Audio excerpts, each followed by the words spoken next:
அனந்தராஜா வந்து போட்டிருக்காரு. Okay, to protect data from threats in cloud technology. So yeah, இதுவும் almost similar தான். So த்ரெட்டை வந்து கிளவுட் டெக்னாலஜி அப்படின்னு சொல்கிறத விட கிளவுட் ஸ்பேஸ் அப்படின்னு வச்சுக்கலாம். அதாவது கிளவுட் ஸ்பேஸ்னா அப்படின்னா நம்ம வந்து கிட்டத்தட்ட 15 செஷன் நம்ம பார்த்துருக்கோம். அதுக்கப்புறம் 2 3 செஷன் நம்ம இன்னைக்கு பண்ணியாச்சு இல்லையா? உங்களுக்கு வந்து சாஸ்னா என்னன்னு தெரியும், பாஸ்னா என்னன்னு தெரியும், பிரைவேட் கிளவுட்னா என்னன்னு தெரியும், பப்ளிக் கிளவுட்னா என்னன்னு தெரியும், எல்லாமே உங்களுக்கு தெரியும். கரெக்டா? ஸோ இன்னமும் இதில் யாராச்சும் எனக்கு அதெல்லாம் தெரியாது அப்படின்னு சொல்கிறவங்க யாராச்சும் இருக்கீங்களா?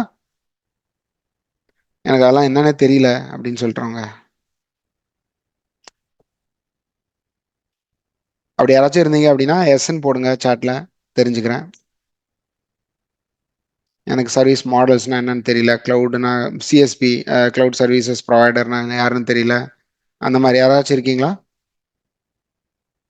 யா, ரக்ஷித் விஜயவர்தனன். ஓகே. ஓகே ரக்ஷித், நீங்கள் என்ன பண்ணுங்க, நம்ம 15 நாள் செஷன் நம்ம எடுத்தோம் இல்லையா? ஸோ அந்த 15 நாள் செஷனும் நம்ம வந்து இந்த யூடியூப் சேனலில் அப்லோட் பண்ணி வச்சுருக்கோம். ஸோ அதை ஒன் பை ஒன்னாக உட்காந்து பாருங்க போயிட்டு. ஸோ பார்த்தீங்க அப்படின்னா உங்களுக்கு வந்து ஒன்று ஒன்றா புரிய ஆரம்பிக்கும். அப்படியே உங்களுக்கு புரியலனா கூட நம்ம குரூப்பில் போஸ்ட் பண்ணுங்க, யாருக்காச்சும் யாராவது ரெஸ்பாண்ட் பண்ணுவாங்க. இல்லை நம்ம இந்த மாதிரி செஷன்லையும் கூட உங்களோட டவுட்டை நம்ம கிளியர் பண்ணிக்கலாம். ஓகேவா? So don't worry about that.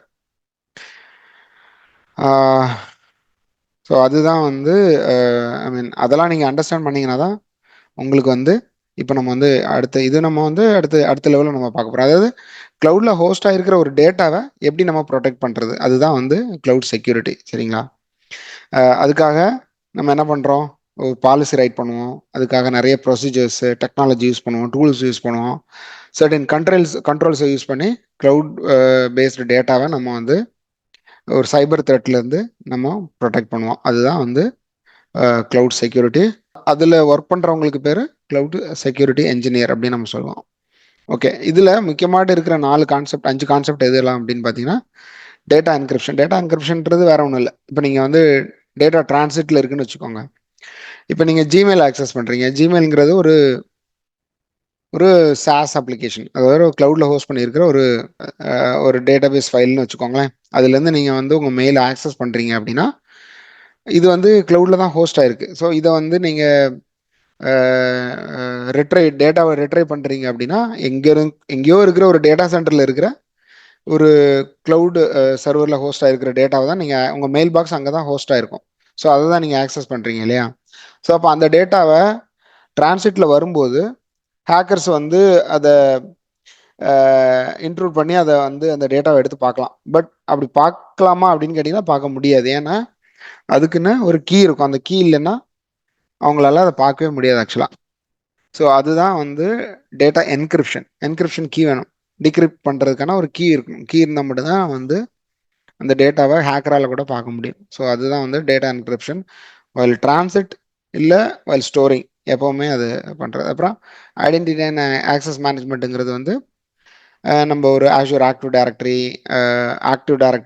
On ப்ரிமில் நம்ம அப்படின்னு நிறைய பார்த்தோம். ஸோ அது மாதிரி ஒரு யூசருக்கு ஒரு ஐடென்டிட்டி கொடுத்து அவர் வந்து என்ன மாதிரியான யூசர், சர்டன் இப்போ ரோல் பேஸ்ட் ஆக்சஸ் கண்ட்ரோல் அப்படின்னு சொல்லுவோம். இப்போ ஃபார் எக்ஸாம்பிள் லைக் என்ன சொல்கிறது, இப்போ ஒரு பர்டிகுலர் அப்ளிகேஷன் இருக்குது அப்படின்னா அந்த அப்ளிகேஷனில் லெவல் ஆஃப் ஆக்சஸ் இருக்கும். ஒருத்தருக்கு வந்து அட்மின் லெவல் ஆக்சஸ் இருக்கும், ஃபுல் ஆக்சஸ் இருக்கும்.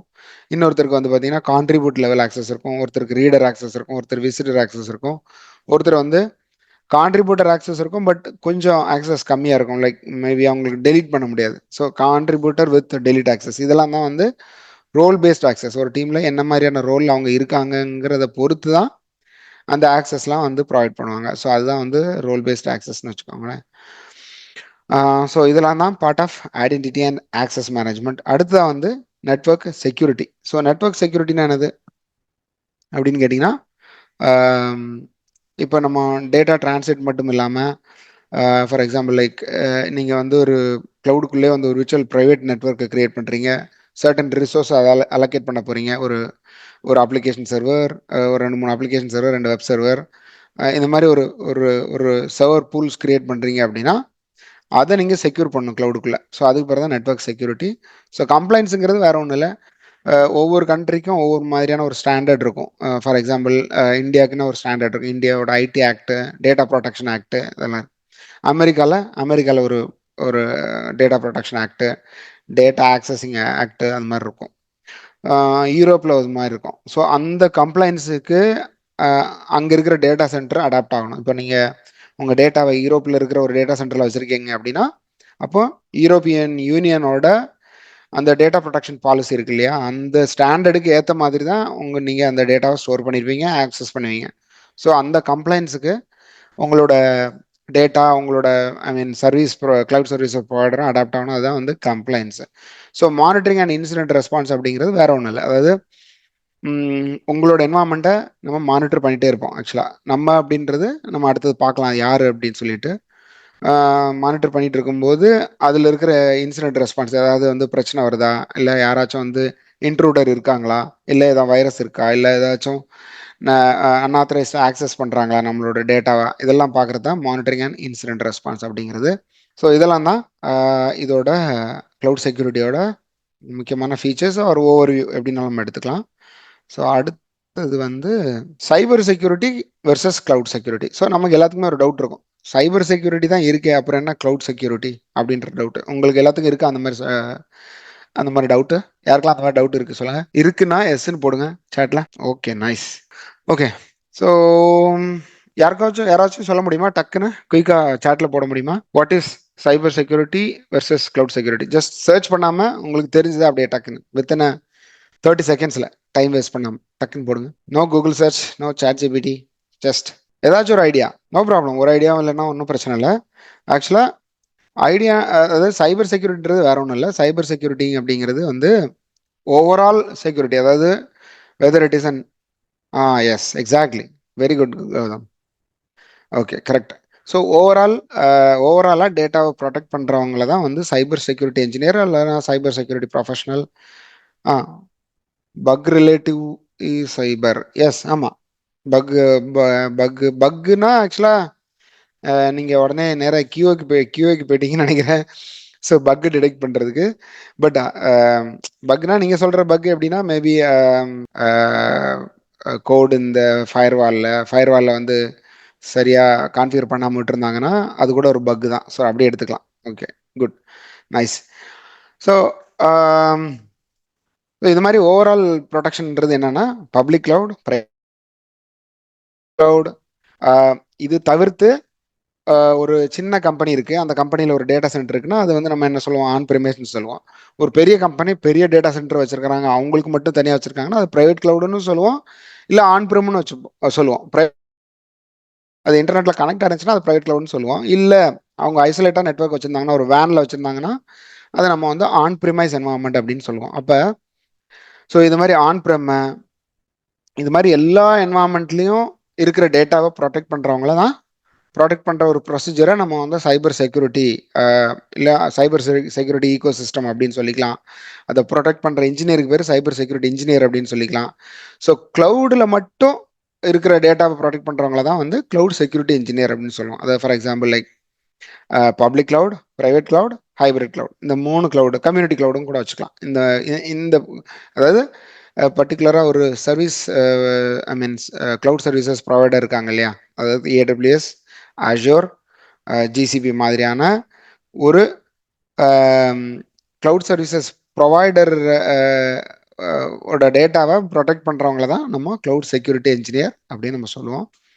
அதுதான் வந்து cloud security. So cloud security is part of cyber security. ஆக்சுவலாக நீங்கள் சைபர் செக்யூரிட்டின்றது செக்யூரிட்டியில் பெரிய கடவுள்னு வச்சுக்கோங்க. ஸோ கிளவுட் செக்யூரிட்டி சைபர் செக்யூரிட்டியில் ஒரு சின்ன பார்ட்னா என்ன, கிளவுட் ரிலேட்டடான டேட்டா மட்டும் ப்ரொடெக்ட் பண்ணுறவங்கள நம்ம கிளவுட் செக்யூரிட்டி அப்படின்னு, security engineer or cloud security ecosystem or domain அப்படின்னு எப்படி வேணாலும் நம்ம வச்சுக்கலாம். ஓகேவா? ஸோ அடுத்தது shared responsibility model. Shared responsibility model அப்படின்னா வேற ஒன்றும் இல்லை. இப்போ நீங்கள் உங்களையே இமேஜின் பண்ணிக்கோங்க, நீங்கள் வந்து ஒரு முக்கியமான சிட்டி, சென்னை மாதிரியான ஒரு சிட்டியில் கிட்டத்தட்ட ஒரு பெரிய பில்டிங்கோட ஓனர், நீங்கள் லேண்ட்லார்டுன்னு வச்சுக்கோங்களேன். அந்த பில்டிங்கில் நிறைய ஷாப்ஸ் நீங்கள் வாடகைக்கு விட்டுருக்கீங்க. அதாவது என்ன சொல்கிறது, ஷாப்பிங், அதாவது துணிக்கடை, அதுக்கப்புறமா வந்து பேக்கரி, இந்த மாதிரி சினிமா, இந்த மாதிரி நிறைய இருக்கு. அந்த ஒரு பெரிய ஷாப்பிங் மால் மாதிரியான ஒரு இடத்தோட லேண்ட்லார்டு நீங்கன்னு வச்சுக்கோங்களேன். ஸோ அதில் எல்லா கடையுமே நீங்கள் வாடகை விட்டுருக்கீங்க. இப்போ இந்த பில்டிங்கோட செக்யூரிட்டி யார் கையில் இருக்கு? உங்க கையில் இருக்கா இல்லை இந்த கடை ஓனர் கையில் இருக்கா? சொல்லுங்க. ஷாப் ஓனரா இல்லை லேண்ட்லார்டா? அந்த பில்டிங்கோட செக்யூரிட்டி. போத். ஆ.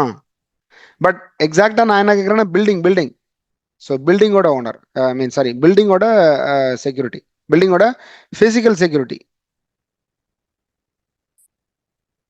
ஸோ அந்த பில்டிங்கில் மேபி 100 கடை கூட இருக்கலாம். 100 கடையில் இப்போ நீங்கள் ஒரு கடையோட ஓனர் எப்படி வந்து அந்த ஒரு ஷாப் ஓனர் எப்படி அந்த பில்டிங்கோட செக்யூரிட்டியை பார்க்க முடியும்? பார்க்க முடியாது இல்லையா? ஸோ அந்த லேண்ட்லார்டு, அந்த அந்த பில்டிங்கோட ஓனர் தான் அந்த அந்த பில்டிங்கோட ஃபிசிக்கல் செக்யூரிட்டிக்கான அத்தாரிட்டி இல்லையா? ஸோ அங்கே இருக்கிற செக்யூரிட்டியை போடுறதா இருக்கட்டும், அந்த பில்டிங் கீழே வந்து கார் பார்க்கிங் அரேஞ்ச் பண்ணுறதா இருக்கட்டும், கேமரா செட் பண்ணி யார் உள்ளே வராங்க யார் போகிறாங்க அப்படின்றத ஆக்சஸ் பண்ணுறதா இருக்கட்டும். ஸோ இந்த மாதிரி எலக்ட்ரிசிட்டி இது எல்லாத்தையுமே பார்க்குறவங்க வந்து லேண்ட்லார்டு தான். அந்த லேண்ட்லார்டு கையில் தான் இருக்கும் இல்லையா? ஸோ பர்டிகுலராக அந்த கடை, ஒரு கடை இருக்குது இல்லை ஒரு சினிமா தேட்டர் உள்ள இருக்குது அப்படின்னா அந்த சினிமா தேட்டருக்குள்ளே போகிறவங்க வரவங்களை ஆக்சஸ் பண்ண வேண்டியது அந்த சினிமா தேட்டரை ஓன் பண்ணுறாங்க இல்லையா அவங்களோட வேலை. கரெக்டா? இப்போ நான் சொல்கிறது உங்களுக்கு புரிஞ்சுதா? Yes or no? Clear. Okay, super. So கிட்டத்தட்ட இதே மாதிரி தான் நீங்கள் இமேஜின் பண்ணிக்கலாம். ஒரு கிளவுட் சர்வீசஸ் ப்ரொவைடருங்கிறது இந்த லேண்ட்லார்டு, கஸ்டமருங்கிறது. இப்போ நம்ம ஒரு ஒரு எக்ஸாம்பிள் வச்சுக்கலாம். ஒரு ஸ்டார்ட் அப் இருக்காங்க. நீங்கள் ஒரு ஸ்டார்ட் அப் வச்சுருக்கீங்க. அந்த ஸ்டார்ட் அப்பில் ஒரு அப்ளிகேஷனை பில்ட் பண்ணுறீங்க. அந்த அப்ளிகேஷன் எடுத்துகிட்டு போய் நீங்கள் AWS க்ளவுடில் லான்ச் பண்ணுறீங்கன்னு வச்சுக்கோங்களேன். ஸோ இப்போ பார்க்கலாம். இப்போ வந்து யாரை எதை எதை மேனேஜ் பண்ணோம் அப்படிங்கிறத நம்ம இப்போ பார்க்கலாம். அதாவது AWSங்கிறது கிளவுட் சர்வீசஸ் ப்ரொவைடர் இல்லையா? அவங்களோட கிளவுட் சர்வீசஸ் ப்ரொவைடர். ஸ்டார்ட் அப்புங்கிறது அந்த AWS க்ளவுடில் அப்ளிகேஷன் லான்ச் பண்ணியிருக்கிற ஒரு ஒரு ஸ்டார்ட் அப். அவங்கள வந்து நம்ம கஸ்டமர்னு வச்சுக்கலாம். ஸோ இப்போ இந்த டேட்டா, இந்த அப்ளிகேஷன் டேட்டா எங்கேயோ ஒரு இடத்துல போய் ஒரு டேட்டா சென்டர்ல தான் உட்காந்துருக்கு. கரெக்டா இல்லையா? கரெக்ட் தானே? ஸோ அப்போ அந்த டேட்டா சென்டரோட ஃபிசிக்கல் செக்யூரிட்டி, அந்த டேட்டா சென்டருக்கும் அதோட இன்னொரு இடத்துல அந்த டேட்டாவை ரெப்ளிகேட் பண்ணி வச்சிருப்பாங்க. அந்த இன்னொரு டேட்டா சென்டர் ஜோன்ஸ் மாதிரி கிரியேட் பண்ணி வச்சிருப்பாங்க. ஸோ ஒரு டேட்டா சென்டரில் மட்டுமே அந்த டேட்டா இருக்காது, இன்னொரு டேட்டா சென்டர்லையும் இருக்கும் ஆக்சுவலாக. அதாவது பேக்கப்காக வச்சுருப்பாங்க. ஸோ அப்படி இருக்கும்போது அந்த ரெண்டுக்குமே வந்து கிட்டத்தட்ட ஒரு கிளஸ்டர் மாதிரின்னு வச்சுக்கோங்களேன். ஸோ ரெண்டு இடத்துலையுமே டேட்டா மைக்ரேட் ஆகும்போது ஸோ அந்த நெட்வொர்க்கிங் இருக்கு இல்லையா, அந்த நெட்வொர்க் வழியாக தான் அந்த டேட்டா வந்து டிரான்ஸ்மிட் ஆகும். ஸோ அந்த டேட்டாவை ப்ரொடெக்ட் பண்ண வேண்டியது அவங்களோட பொறுப்பு. அதுக்கப்புறமா அங்கே இருக்கிற ஸ்டோரேஜ், கம்ப்யூட் மாதிரியான ரிசோர்ஸஸ் இருக்குது. இப்போ ஒரு EC2 இருக்குது, இல்லை ஒரு சிம்பிள் ஸ்டோரேஜ் சர்வீஸ் இருக்குது, இல்லைனா ஒரு லேம்டா, AWS லேம்டா சர்வீஸ் இருக்குது. இந்த மாதிரி நிறைய சர்வீஸ் இருக்கு இல்லையா? இந்த மாதிரி இந்த எல்லா சர்வீஸ்லையுமே சர்வீஸில் யூஸ் பண்ணுற ரிசோர்ஸஸை அதோட செக்யூரிட்டியை மேனேஜ் பண்ண வேண்டியதும் கிளவுட் சர்வீசஸ் ப்ரொவைடரோட ரெஸ்பான்சிபிலிட்டி தான். இப்போ புரியுதா உங்களுக்கு? நல்லா நாம ஒரு SaaSல நம்ம அந்த அவங்களோட இன்ஃப்ராஸ்ட்ரக்சர் யூஸ் பண்ணி நம்ம ஒரு அப்ளிகேஷனை பில்ட் பண்ணியிருக்கோம், அவ்வளோதான். இது புரியுதா? ஸோ நம்மளோட responsibility as a start up, நம்மளோட ரெஸ்பான்சிபிலிட்டி என்ன அப்படின்னா டேட்டா என்கிரிப்ஷன். அதாவது நம்ம பில்ட் பண்ணுற அப்ளிகேஷனை நாம தான் ப்ரொடெக்ட் பண்ணோம். ஸோ நாம வந்து இஷ்டத்துக்கு நம்ம வந்து ஆக்சஸ் எல்லாத்துக்கும் கொடுக்க முடியாது.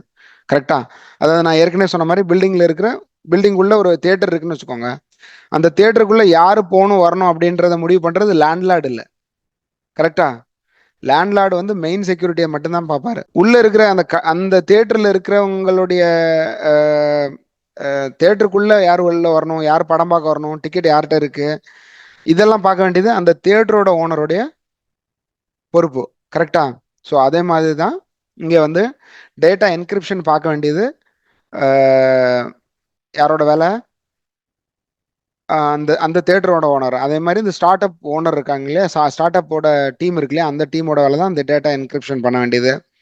அப்புறம் ஐடென்டிட்டி அண்ட் ஆக்சஸ் மேனேஜ்மெண்ட், யார் உள்ள வராங்க யார் போறாங்க அப்படிங்கிறத பார்த்துக்கிறது. அப்புறம் அந்த அப்ளிகேஷனோட செக்யூரிட்டி, எப்படி அந்த அப்ளிகேஷனை வந்து செக்யூர்டாக கான்ஃபிகர் பண்ணுறது. ஏன்னா உங்கள் கம்பெனியில் உங்கள் ஸ்டார்ட் அப்பில் வந்து கான்ட்ராக்டர்ஸ் இருப்பாங்க, ஃபுல் டைம் எம்ப்ளாயிஸ் இருப்பாங்க, அதுக்கப்புறமா வந்து எக்ஸ்டர்னல் யூசர்ஸ் இருப்பாங்க யாராச்சும்.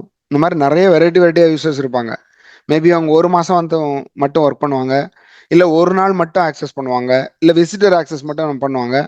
அப்போது நாம் அவங்களுக்கு கரெக்டான ஆக்சஸாக நம்ம கொடுக்கணும். நம்ம இஷ்டத்துக்கு நம்ம வந்து ஃபுல் ஆக்சஸ் கொடுத்துட முடியாது இல்லையா? ஸோ அதனால் அந்த அப்ளிகேஷனுக்கான செக்யூரிட்டி நம்ம கையில் இருக்குது. ஸோ அதை நம்ம தான் மேனேஜ் பண்ணுறோம். அப்புறம் கான்ஃபிகரேஷன் மேனேஜ்மெண்ட், இப்போ கரெக்டாக நம்ம வந்து கான்ஃபிகர் பண்ணணும். அதாவது அந்த அப்ளிகேஷனை வந்து கரெக்டாக கான்ஃபிகர் பண்ணால் மட்டும்தான் நமக்கு வந்து ஐ மீன் அது வந்து நம்மளோட ரெஸ்பான்சிபிலிட்டி. ஸோ கரெக்டாக கான்ஃபிகர் பண்ணால் தான் ஒரு ஹேக்கராலேயோ இல்லை ஒரு அஹ், ஒரு எத்திக்கல் ஹேக்கரால நம்மளுடைய அந்த டேட்டாவை பிரேக் பண்ண முடியும். நம்மளோட அப்ளிகேஷனை பிரேக் பண்ணி நம்ம கோடை ரீட் பண்ணி நம்மளோட டேட்டாவை திருட முடியாது. ஸோ அதுதான் வந்து கான்ஃபிகரேஷன் மேனேஜ்மெண்ட். நெட்வொர்க் செக்யூரிட்டின்னா என்னது? வேற ஒன்றும் இல்லை. இப்போ நீங்கள் வந்து உங்கள் அப்ளிகேஷனை எக்ஸ்டர்னல் யூசர்ஸ்க்கு ஷேர் பண்ணுறீங்க, பப்ளிக்காக ஷேர் பண்ண போகிறீங்க. ஸோ எல்லாருமே ஆக்சஸ் பண்ணுறாங்க அப்படின்னா, அப்போ அதோட அதை நீங்கள் கான்ஃபிகர் பண்ணும்போது அதை கரெக்டாக வந்து கான்ஃபிகர் பண்ணணும். இல்லை அப்படின்னா நம்ம வந்து நெட்ஒர்க்கில் டேட்டா டிரான்ஸ்மிட் ஆகும்போது வேற யாராச்சும் அதை திருடுறதுக்கான வாய்ப்பு இருக்குது. ஸோ அதனால நெட்வொர்க் செக்யூரிட்டியும் நம்மளோட கையில் தான் இருக்குது. பட் இதில் ரெண்டு டைப் ஆஃப் நெட்வொர்க் செக்யூரிட்டி இருக்குன்னு வச்சுக்கோங்களேன். ஒன்று வந்து சர்வீஸ் ப்ரொவைடரோடது, ஐ மீன் கிளவுட் சர்வீசஸ் ப்ரொவைடரோடது. இன்னொன்று நம்மளோட நெட்வொர்க் செக்யூரிட்டி. நம்ம வந்து ஸோ நம்ம அப்ளிகேஷன் லெவலில் அந்த அந்த டேட்டாவை செக்யூர் பண்ணுறது தான் நம்மளோட வேலை. I mean network security at the customer end அப்படின்னு நான் சொல்கிறேன். இதுதான் ஷேர்டு ரெஸ்பான்சிபிலிட்டி மாடல். ரெண்டு பேருக்குமே ரெஸ்பான்சிபிலிட்டி இருக்குது அந்த டேட்டாவை ஹேண்டில் பண்ணுறதுல. ஸோ இந்த ஸ்லைடு உங்களுக்கு புரிஞ்சிருச்சா? க்ளவுடில் டேட்டா வச்சுருந்தீங்க அப்படின்னா எல்லாமே இந்த ஷேர்டு ரெஸ்பான்சிபிலிட்டி மாடலில் தான் நம்ம அக்ரிமெண்ட் சைன் பண்ணியிருப்போம். Okay, cool, thank you. அடுத்தது வந்து why cloud security. So cloud security எதுக்காக? அதாவது டேட்டா பிரீச் ஆகாமல் இருக்கிறதுக்கும் யாராச்சும் திருடாமல் இருக்கிறதுக்கும் சென்சிட்டிவ் டேட்டாவை நம்ம கிளவுடில் இருக்குது அப்படின்றதுக்காக நம்ம வந்து இது சென்சிட்டிவ் டேட்டா இல்லைன்னு சொல்லிட முடியாது. எல்லா டேட்டாவுமே சென்சிட்டிவ் டேட்டா தான். நம்ம ஈவன் இப்போ நீங்கள் இன்ஸ்டாகிராமில் இருக்கிற டேட்டாலாம் வந்து சென்சிட்டிவ் டேட்டா இல்லை அப்படின்னு சொல்ல முடியாது. இப்போ ஏன்னா ஒவ்வொரு யூசரோட டேட்டா, பர்சனல் டேட்டா இருக்குது, அவங்களோட டேட்டா பர்த் இருக்குது, மேபி அவங்களோட பர்சனல் இன்ஃபர்மேஷன் அதில் கொடுத்து வச்சுருப்பாங்க. அதுவுமே வந்து ஒரு சென்சிட்டிவ் டேட்டா தான், ஒரு யூசரை பற்றின ஒரு சென்சிட்டிவ் டேட்டா தான். அது பிரீச் ஆச்சு அப்படின்னா அது வந்து இன்ஸ்டாகிராமோட ரெப்புடேஷனை நாளைக்கு பாதிக்கும் கண்டிப்பாக. ஸோ அடுத்தது பிஸ்னஸ் கண்டினியூட்டி. இப்போ நீங்கள் பிஸ்னஸ் ரிலேட்டடான டேட்டா இருக்கும்போது அதை வந்து க்ளவுடில் ஹோஸ்ட் பண்ணி இருக்கும்போது அதை சைபர் அட்டாக் பண்ணி எடுத்துட்டாங்கனாலோ இல்லை ஏதாச்சும் ஒரு டிசாஸ்டர்னாலையோ ஸோ கண்டினியூட்டி ஐ மீன் பிஸ்னஸ் கண்டினியூட்டி எடுத்துகிட்டு போனோம் அப்படின்னா கண்டிப்பாக க்ளவுட் செக்யூரிட்டிங்கிறது ரொம்ப ரொம்ப முக்கியமானது. அதுக்கப்புறமா நான் ஏற்கனவே சொன்ன மாதிரி ரெகுலேட்டரி கம்ப்ளைண்ட்ஸ், அதாவது முக்கியமான ஸ்டாண்டர்ட்ஸ் இருக்கும். ஸோ அதெல்லாம் வந்து நம்ம மீட் பண்ணால் மட்டும்தான். இப்போ ஒரு ஒரு கஸ்டமர் இருப்பாங்க, எனக்கு வந்து இந்த மாதிரியான ஒரு டேட்டா ரெகுலேட்டரி கம்ப்ளைண்ட்ஸ் இருந்தால் மட்டும்தான் நான் வந்து உங்களோட உங்களோட ஒர்க் பண்ண முடியும் அப்படிலாம் நிறைய பேர் வச்சுருப்பாங்க. இப்போ யூரோப் இருக்குன்னா யூரோப்பில் எப்படின்னு பார்த்தீங்கன்னா அவங்களுக்குன்னு ஒரு கம்ப்ளைண்ட்ஸ் இருக்குது, அவங்களுக்குன்னு ஒரு ஸ்டாண்டர்ட் இருக்குது. அந்த ஸ்டாண்டர்டு வந்து அதை மீட் பண்ணால் மட்டும்தான் அவங்க அந்த டேட்டாவை அங்கே வச்சுக்கிறதுக்கு சம்மதிப்பாங்க. ஸோ அதனால் அந்த ரெகுலேட்டரி கம்ப்ளைண்ட்ஸை மீட் பண்ணணும்னா அதுக்கு க்ளவுட் செக்யூரிட்டி ரொம்ப முக்கியமானது. அதே மாதிரி அன்ஆத்தரைஸ்டு ஆக்சஸ் டு க்ளவுட் ரிசோர்ஸஸை நம்ம வந்து அன்ஆத்தரைஸ்டாக ஆக்சஸ் பண்ணுறதுக்கு அதை ப்ரிவென்ட் பண்ணணும் அப்படின்னா அதுக்கும் க்ளவுட் செக்யூரிட்டிங்கிறது ரொம்ப முக்கியமானது. அதுக்கப்புறமா நம்மளோட க்ளவுட் அப்ளிகேஷன்ஸில் இருக்கிற ஏதாவது வல்னரபிலிட்டி இல்லை ஏதாவது டாக்ஸு இதெல்லாம் வந்து சேஃப்கார்ட் பண்ணுறதுக்கும் நம்ம க்ளவுட் செக்யூரிட்டிங்கிறது ரொம்ப முக்கியமானது. அதனால தான் ஒய் க்ளவுட் செக்யூரிட்டி. இப்போ சைபர் செக்யூரிட்டின்னு ஓவராலாக எடுத்துக்கிட்டிங்கன்னா அது ட்ரில்லியன் கணக்கில் இருக்கும். ஸோ க்ளவுட் செக்யூரிட்டியை பொறுத்தளவில் ஒரு வருஷத்துக்கு வந்து கிட்டத்தட்ட $70 பில்லியன் வந்து க்ளவுட் சர்வீசஸ் ப்ரொவைடர்ஸும் கஸ்டமர்ஸும் ஸ்பெண்ட் பண்ணுறாங்க. எதுக்காக? அவங்களோட டேட்டாவை ப்ரொடெக்ட் பண்ணுறதுக்காக. ஸோ க்ளவுட் செக்யூரிட்டிக்கு இம்ப்ளிமெண்ட் பண்ணுறதுக்காக ஒரு வருஷத்துக்கு செலவு பண்ணுற காசு கிட்டத்தட்ட $70 பில்லியன். ஒரு பில்லியன் அப்படிங்கிறது கிட்டத்தட்ட 8,000 கோடி ரூபாய். ஸோ $70 பில்லியன் நீங்களே கால்குலேட் பண்ணிக்கோங்க எவ்வளோ எவ்வளோ அமௌண்ட் வரும்னு சொல்லிட்டு. இவ்வளோ பணம் இந்த க்ளவுடில் இருக்கிற டேட்டாவை ப்ரொடெக்ட் பண்ணுறதுக்காக செலவு பண்ணுறாங்க. So 60% of enterprise experience cloud data breaches. அதாவது 60 ஒவ்வொரு வருஷமும் நான் சொல்கிறேன் 60% ஆஃப் என்டர்பிரைஸ் கம்பெனிஸ் வந்து ஏதோ ஒரு வகையில் அவங்களோட கம்பெனியில் ஒரு டேட்டா பிரீச்சை எக்ஸ்பீரியன்ஸ் பண்ணுறாங்க. அதே மாதிரி வந்து 95% of cloud security failures are customers fault. அதாவது இதில் பார்த்தீங்க அப்படின்னா 5% தான் க்ளவுட் சர்வீசஸ் ப்ரொவைடரோட ஃபால்ட் அப்படின்னு சொல்கிறாங்க. இப்போ நம்ம வந்து ரீசெண்டாக வந்து மைக்ரோசாஃப்டோட ப்ரீச் இருக்கு இல்லையா, அது வந்து சிஎஸ்பியோட fault, it's not customer fault. So அதனால் கஸ்டமர் ஃபால்ட்னால கஸ்டமருக்கு சரியாக தெரியாதனால, சரியாக எப்படி எப்படி கான்ஃபிகர் பண்ண, அதாவது செக்யூரிட்டி எப்படி மேனேஜ் பண்ணுறதுன்னு தெரியாதனால, கான்ஃபிகரேஷன் ஒழுங்காக பண்ணாதனால தான் இது மாதிரியான நிறைய இன்சிடென்ட் நடக்குது ஆக்சுவலாக. ஸோ அதுதான் அவங்க சொல்கிறாங்க, 95% of cloud security failures are at customers fault. So ransomware attacks on cloud services will increase by 300%. அதாவது 2024 அப்புறமா இப்போ நம்ம ஏஐ வந்துருச்சு, இதெல்லாம் வந்ததுனால ransomware அட்டாக், அதாவது கிளவுடு இன்ஃப்ராஸ்ட்ரக்சர் மேலே இருக்கிற அட்டாக் இருக்கு இல்லையா, ஸோ சைபர் செக்யூரிட்டி அட்டாக்ஸ், இது வந்து கிட்டத்தட்ட 300 மடங்குக்கு மேலே இன்க்ரீஸ் ஆகிறதுக்கு வாய்ப்பு இருக்குது அப்படின்னு சொல்லிக்கிறாங்க. அது ரிலேட்டடான ஜாப்ஸ் இதெல்லாம் நம்ம அடுத்து பார்க்கலாம். So 99% of security misconfiguration in cloud environment go undetected ஆக்சுவலாக. ஸோ இதுவும் வந்து ஒரு முக்கியமான ஒரு ரீசன் தான். ஸோ அடுத்ததாக கிளவுட் செக்யூரிட்டி டொமைனில் என்னென்ன மாதிரியான ஜாப்ஸ் எல்லாம் இருக்குது அப்படின்றது தான் நம்ம இதில் பார்க்க போகிறோம். அதாவது கிளவுட் செக்யூரிட்டி டொமைன் வந்து பார்த்தீங்கன்னா இந்தியாவில் பர்டிகுலராக பயங்கரமாக க்ரோ ஆகிட்டு இருக்கு. ஏன்னா இந்தியாவில் இப்போ தான் நிறைய பேர் SaaS அடாப்ட் பண்ணிட்டு இருக்காங்க. ஸோ அதனால் ரொம்ப வேகமாகவே வந்து கிளவுட் செக்யூரிட்டி ரிலேட்டடான ஜாப்ஸுக்கான டிமாண்ட் அதிகமாகவே இருக்குது. ஸோ அதனால் நீங்கள் யாராச்சும் வந்து எனக்கு வந்து பர்டிகுலராக வந்து இந்த இந்த இப்போ இருக்கிற ஏற்கனவே எக்ஸிஸ்டிங்காக இருக்கிற கிளவுட் ஃபீல்டில் நான் போகல, நான் வந்து சைபர் செக்யூரிட்டி, கிளவுட் செக்யூரிட்டியை சூஸ் பண்ண போகிறேன் அப்படின்னு நினச்சிங்கன்னா தாராளமாக சூஸ் பண்ணுங்கள். ஏன்னா எனக்கு கூட ஆக்சுவலாக கொஞ்ச நாளைக்கு முன்னாடி வந்து லிங்க்டின் எடிட்டர் இமெயிலேருந்து எனக்கு ஒரு மெயில் வந்துச்சு. அதாவது இந்தியாவில் வந்து ரொம்ப cloud security, cyber security engineers ரொம்ப கம்மியாக இருக்காங்க.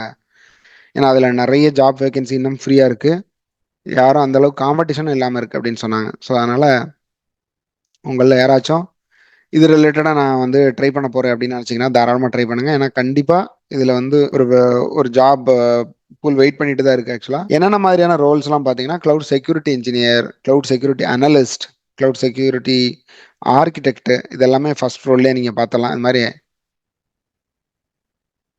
ஓகே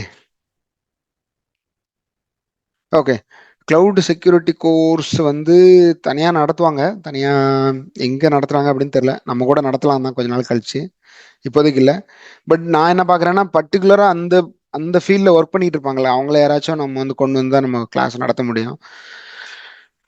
ஏன்னா நான் வந்து கம்ப்ளீட்டாக வந்து கிளவுட் செக்யூரிட்டி டொமைனில் ஒர்க் பண்ணல, பட் எனக்கு தெரியும் ஓரளவுக்கு என்னென்ன பாலிசி கிரியேட் பண்ணுவாங்க, எப்படி வந்து நம்ம வந்து identity and access management work ஆகும், எப்படி MFA ஒர்க் ஆகும், எப்படி ப்ரொடெக்ட் பண்ணுறது டேட்டாவை அப்படின்ற லெவலில் எனக்கு தெரியும் ஆக்சுவலாக. பட் நான் வந்து full and full cloud security டொமைனில் ஒர்க் பண்ணல.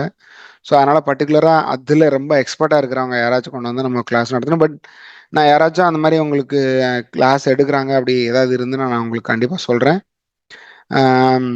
Okay Gautham, very good. So dev secops அப்படின்னு சொல்லிட்டு டெவ் செக்காப்ஸ் இன்ஜினியர்னா வேற ஒன்றும் இல்லை, டெவாப்ஸ் இன்ஜினியரில் கோடை புஷ் பண்ணுறீங்கன்னு வச்சுக்கோங்களேன், அது வந்து கரெக்டாக போய் சேரணும். அதே மாதிரி நீங்கள் இன்ஃப்ராஸ்ட்ரக்சர் கோட் எழுதி ஆட்டோமேட்டிக்காக எக்ஸிக்யூட் பண்ணுறீங்க அப்படின்னா அதை யாரும் வந்து பிரேக் பண்ணக்கூடாது. இந்த மாதிரி டெவாப்ஸ் ரிலேட்டடாக நீங்கள் பண்ணுற ஒவ்வொரு விஷயத்தையுமே அதை வந்து செக்யூர்டாக பண்ண வைக்கிறது தான் இந்த டெவ் செக்காப்ஸ் இன்ஜினியரோட வேலை. ஸோ நீங்கள் அந்த ரோலுக்குமே ட்ரை பண்ணலாம். அடுத்து கிளவுட் கம்ப்ளைன்ஸ் ஸ்பெஷலிஸ்ட் அப்படின்னா வேற ஒன்றும் இல்லை. இப்போ நீங்கள் வந்து ஒவ்வொரு நாட்டுக்குமே வந்து நான் சொன்ன இல்லையா ஸ்டாண்டர்ட் இருக்கும், செக்யூரிட்டி ஸ்டாண்டர்ட் இருக்கும். ஸோ அந்த ஸ்டாண்டர்டுக்கு ஏற்ற மாதிரி இப்போ பர்டிகுலராக நீங்கள் யூஎஸ்ல இருக்கிற கஸ்டமரை டீல் பண்ணுறீங்கன்னு வச்சுக்கோங்களேன், அப்போ உங்ககிட்ட ஒரு கிளவுட் கம்ப்ளைன்ஸ் ஸ்பெஷலிஸ்ட் கண்டிப்பாக இருக்கணும். அது பெரிய அளவில் நிறைய பேர் வச்சுருக்கீங்க. இப்போ ஒரு ஒரு 10-20 கிளைண்ட்டை நீங்கள் மேனேஜ் பண்ணுறீங்கன்னு வச்சுக்கோங்க. அப்போ ஒருத்தர் வந்து யூரோப்லேருந்து இருக்கலாம், ஒருத்தர் ஆஸ்திரேலியாலேருந்து இருக்கலாம், ஒரு கிளைண்ட் வந்து யூரோப்லேருந்து இருக்கலாம். இப்படி பர்டிகுலர் நிறைய வெரைட்டியாக கிளைண்ட்டை நீங்கள் ஹேண்டில் பண்ணுறீங்க அப்படின்னா அப்போ ஒவ்வொரு நாட்டுக்கும் ஒவ்வொரு மாதிரியான கிளவுட் கம்ப்ளைன்ஸ் இருக்கும். ஸோ அப்போ இப்போ திடீர்னு வந்து நீங்கள் யூரோப்பில் இருக்க கிளைண்ட்டுக்கு டேட்டாவை வந்து யூரோப்பில் இருக்கிற டேட்டா சென்டர் தான் நீங்கள் சூஸ் பண்ணணும். For example like if you're using in Azure கிளவுடுன்னு வச்சுக்கோங்க. அஷூர் கிளவுடில் உங்கள் கஸ்டமர் கேட்குறாங்க, எனக்கு வந்து ஒரு என்வாமெண்ட்டை கிரியேட் பண்ணி கொடுங்க, 10 விர்ச்சுவல் சர்வர், இந்த மாதிரி அப்ளிகேஷன் சர்வர் இதெல்லாம் கிரியேட் பண்ணி கொடுங்க. நீங்கள் போய் மறந்து போய் உங்களோட எம்ப்ளாயீஸ் போயிட்டு அந்த சர்வரை வந்து யூரோப்புக்கு பதிலாக வந்து நார்த் அமெரிக்காவில் கிரியேட் பண்ணிடக்கூடாது, இல்லைன்னா இந்தியாவில் கிரியேட் பண்ணிடக்கூடாது. ஸோ அது வந்து முக்கியமான வேலை. அந்த மாதிரியான கம்ப்ளைண்ட்ஸ் பார்க்கணும் அப்படின்னா அதுக்கு கிளவுட் கம்ப்ளைண்ட்ஸ் ஸ்பெஷலிஸ்ட் அப்படின்னு சொல்லிட்டு ஒரு ரோல் இருக்கு. அதுக்கப்புறமா identity and access management specialist. இது identity and access management administrator. இது மாதிரி இதுலயே 2 3 ரோல் இருக்கு ஐஏஎம்லயே பார்த்தீங்கன்னா. அதாவது இப்போ அஜூர் ஆக்டிவ் டைரக்டரி நம்ம பார்த்தோம் இல்லையா, இப்போ சிவசங்கர் எடுத்தார் இல்லையா. ஸோ அது வந்து இந்த ஐடென்டிட்டி அண்ட் ஆக்சஸ் மேனேஜ்மெண்ட்டுக்கு கீழே தான் வரும். ஸோ யாரெல்லாம் வந்து ஆக்டிவ் டைரக்டரியில் ஒர்க் பண்ணுறாங்களோ, யாரெல்லாம் அஜூரில் ஒர்க் பண்ணுறாங்களோ, அவங்க எல்லாருமே வந்து இந்த ஐடென்டிட்டி அண்ட் ஆக்சஸ் மேனேஜ்மெண்ட்டுக்கு கீழே தான் இருப்பாங்க. அவங்கள தான் வந்து அந்த ஸ்பெஷலிஸ்ட்னு சொல்லுவோம், இல்லை அட்மினிஸ்ட்ரேட்டர்னு சொல்லுவோம். இந்த மாதிரி இதுலேயுமே நிறைய பர்டிகுலராக நிறைய ரோல் இருக்கு. அட்மினிஸ்ட்ரேட்டர் ஸ்பெஷலிஸ்ட்டுக்கே வந்து ரோல்ஸ் இருக்கு நிறைய. அதுக்கப்புறமா கிளவுட் செக்யூரிட்டி ஆடிட்டர். ஆடிட்டர்னா வேற ஒன்றும் இல்லை. இப்போ நீங்கள் வந்து உங்களோட கம்பெனி டேட்டா இருக்கு, அது யார் ஆக்சஸ் பண்ணா, எத்தனை பேர் ஆக்சஸ் பண்ணாங்க, பர்டிகுலராக ஒருத்தர் எத்தனை தடவை ஒரு இந்த இந்த மாடியில் இருக்கிற ஒரு டேட்டாவை ஆக்சஸ் பண்ணாரு, இந்த மாதிரி ஃபுல் அண்ட் ஃபுல் ஆடிட்டிங் பண்ணுறவங்கள தான். இப்போ நீங்கள் ஒரு பேங்கிங் டொமைனில் ஒர்க் பண்ணுறீங்க, உங்களோட டேட்டா ஃபுல்லாகவே வந்து க்ளவுடில் தான் ஹோஸ்ட் பண்ணியிருக்காங்க அப்படின்னா, அப்போ அந்த டேட்டாவை ஆடிட் பண்ணுறதுக்குன்னு ஒரு டீம் இருப்பாங்க. ஓகேவா? ஸோ அந்த டீமை வந்து லாக்ஸை கலெக்ட் பண்ணுவாங்க. யார் வந்து எதை ஆக்சஸ் பண்ணுறாங்க, எந்த மாடியூலில் ஆக்சஸ் பண்ணுறாங்க, சேல்ஸ் மாடியூலா, இல்லை மார்க்கெட்டிங் மாடியூலா, இல்லை ஃபினான்ஸ் மாடியூலா, இல்லைனா கோர் பேங்கிங்கா, இந்த மாதிரி ஒவ்வொரு மாடியூலையும் ஆக்சஸ் பண்ணுறவங்கள அதோட லாக் ஜென்ரேட் ஆகும் ஆட்டோமேட்டிக்காக. ஸோ இந்த யூசர் வந்து இந்த பர்டிகுலர் டாக்குமெண்ட் லைப்ரரியில் போய் இந்த டாக்குமெண்ட்டை ஆக்சஸ் பண்ணியிருக்கிறாரு, இதை எடிட் பண்ணியிருக்கிறாரு. ஏன்னா அவங்களோட டேட்டாவை யாராவது டேம்பர் பண்ண முடியும், இல்லை வெர்ஷனை வந்து மாற்றி எழுத முடியும், இந்த மாதிரி எல்லாம் டெலீட் பண்ணிட முடியும். திடீர்னு ஒரு முக்கியமான டாக்குமெண்ட் ப்ளூ பிரிண்ட்னு வச்சுக்கோங்களேன், அதை யாராச்சும் டெலீட் பண்ணிட்டாங்க அப்படின்னா அதை எப்படி கண்டுபிடிக்கிறது, ரொம்ப கஷ்டம். ஸோ அதுக்கு தான் வந்து ஆடிட்டிங் எனேபிள் பண்ணுவோம். ஆடிட்டிங் லாக் எனேபிள் பண்ணியிருப்போம் அந்த அப்ளிகேஷனில். யார் ஆக்சஸ் பண்ணால் அவங்களோட ஐடியை வச்சு நம்மளே கண்டுபிடிச்சலாம், இந்த டைமில் இந்த பர்டிகுலர் டாக்குமெண்ட்டை ஆக்சஸ் பண்ணது இவங்க தான், ஸோ இவங்க தான் டெலீட் பண்ணியிருக்காங்கன்னு நம்ம ஈஸியாக கண்டுபிடிச்சலாம். ஸோ அதுதான் ஆடிட்டிங். அதை பண்ணுறவங்கள தான் கிளவுட் செக்யூரிட்டி ஆடிட்டர் அப்படின்னு சொல்லுவாங்க. இந்த ரோலும் இருக்குது. இந்த மாதிரி இது இது இது வந்து ஒரு நான் குறிப்பிட்ட ஒரு 5 ரோல் சொன்னேன். இதுலயே வந்து பிரான்ச்சா நிறைய ரோல்ஸ் இருக்கு ஆக்சுவலா. ஸோ இதுவே வந்து பெரிய டொமைன் தான் கிளவுட் செக்யூரிட்டி அப்படிங்கிறது. பெரிய பெரிய டொமைன். இதுலயும் நிறைய ஜாப் வேகன்சி இருக்கு ஆக்சுவலா. அதையும் நீங்க எல்லாருமே எக்ஸ்ப்ளோர் பண்ணி பார்க்கலாம், ட்ரை பண்ணி பார்க்கலாம். Cloud security certifications. ஸோ யாரோ கேட்டாங்க இல்லையா, ஆ நீங்க இப்போ நீங்க கிளவுட் செக்யூரிட்டி கோர்ஸ் முடிச்சீங்க அப்படின்னா ஒரு சர்டிஃபிகேஷனும் நீங்க முடிக்கணும் கண்டிப்பா. அதுக்கு தான் இந்த காமன் சர்டிஃபிகேட் ஃபர்ஸ்ட் இருக்கிறது, சர்டிஃபைடு கிளவுட் செக்யூரிட்டி ப்ரொஃபஷனல். இது ஒரு சர்டிஃபிகேட் ஐஎஸ்சி இஷ்யூ பண்ணுறது. பர்டிகுலராக இந்த கிளவுடு அப்படின்றது இல்லாமல் மொத்தமாக நீங்கள் எந்த கிளவுடுக்கு வேணாலும் நீங்கள் போகிற மாதிரியான ஒரு கிளவுட் செக்யூரிட்டி ப்ரொஃபஷனலாக இருப்பீங்க. அதாவது நம்ம இதுக்கு முன்னாடி பார்த்தோம் இல்லையா, டேட்டா என்கிரிப்ஷன் எப்படி பண்ணுறது, ஐஏஎம் எப்படி ஒர்க் பண்ணுறது, இப்படி எல்லா கிளவுட் சர்வீசஸ் ப்ராடக்ட்டுக்கும் காமனாக இருக்கிற நம்ம ஆஸ்பெக்ட்லாம் நம்ம வந்து கற்றுப்போம். ஸோ அது மூலமாக நீங்கள் சர்டிஃபிகேஷன் முடிச்சிங்கன்னா அதுக்கு பேர் தான் வந்து இந்த சர்டிஃபைடு கிளவுட் செக்யூரிட்டி ப்ரொஃபஷனல் அப்படிங்கிறது, சிசிஎஸ்பி. அடுத்ததாக ஏடபிள்யூஎஸ் சர்டிஃபைடு செக்யூரிட்டி ஸ்பெஷாலிட்டிங்கிறது ஏடபிள்யூஎஸ்க்கு மட்டும். ஸோ ஏடபிள்யூஎஸோட டூல்ஸ் இருக்கும் இல்லையா, செக்யூரிட்டி ரிலேட்டடான ரிசோர்ஸஸ், கிளவுட் ரிசோர்ஸஸாக இருக்கலாம், இல்லை டூல்ஸாக இருக்கலாம், இல்லை ஆப்ஷன்ஸாக இருக்கலாம், ஃபீச்சர்ஸாக இருக்கலாம், எல்லாத்தையும் பற்றி அதில் ஒரு சர்டிஃபிகேஷன் பண்ணுறவங்களும் ஏடபிள்யூஎஸ் சர்டிஃபைடு செக்யூரிட்டி ஸ்பெஷாலிட்டி அப்படின்னு சொல்லுவோம். அடுத்தது Microsoft certified Azure security engineer அசோசியேட்டுங்கிறது அஜூருக்கானது. ஸோ இதுலேயும் இந்த சர்டிஃபிகேஷன் முடிச்சிங்கன்னா நீங்கள் அஜூர் ரிலேட்டடான ஒரு செக்யூரிட்டி இன்ஜினியர் ரோலுக்கு உங்களால் போக முடியும்.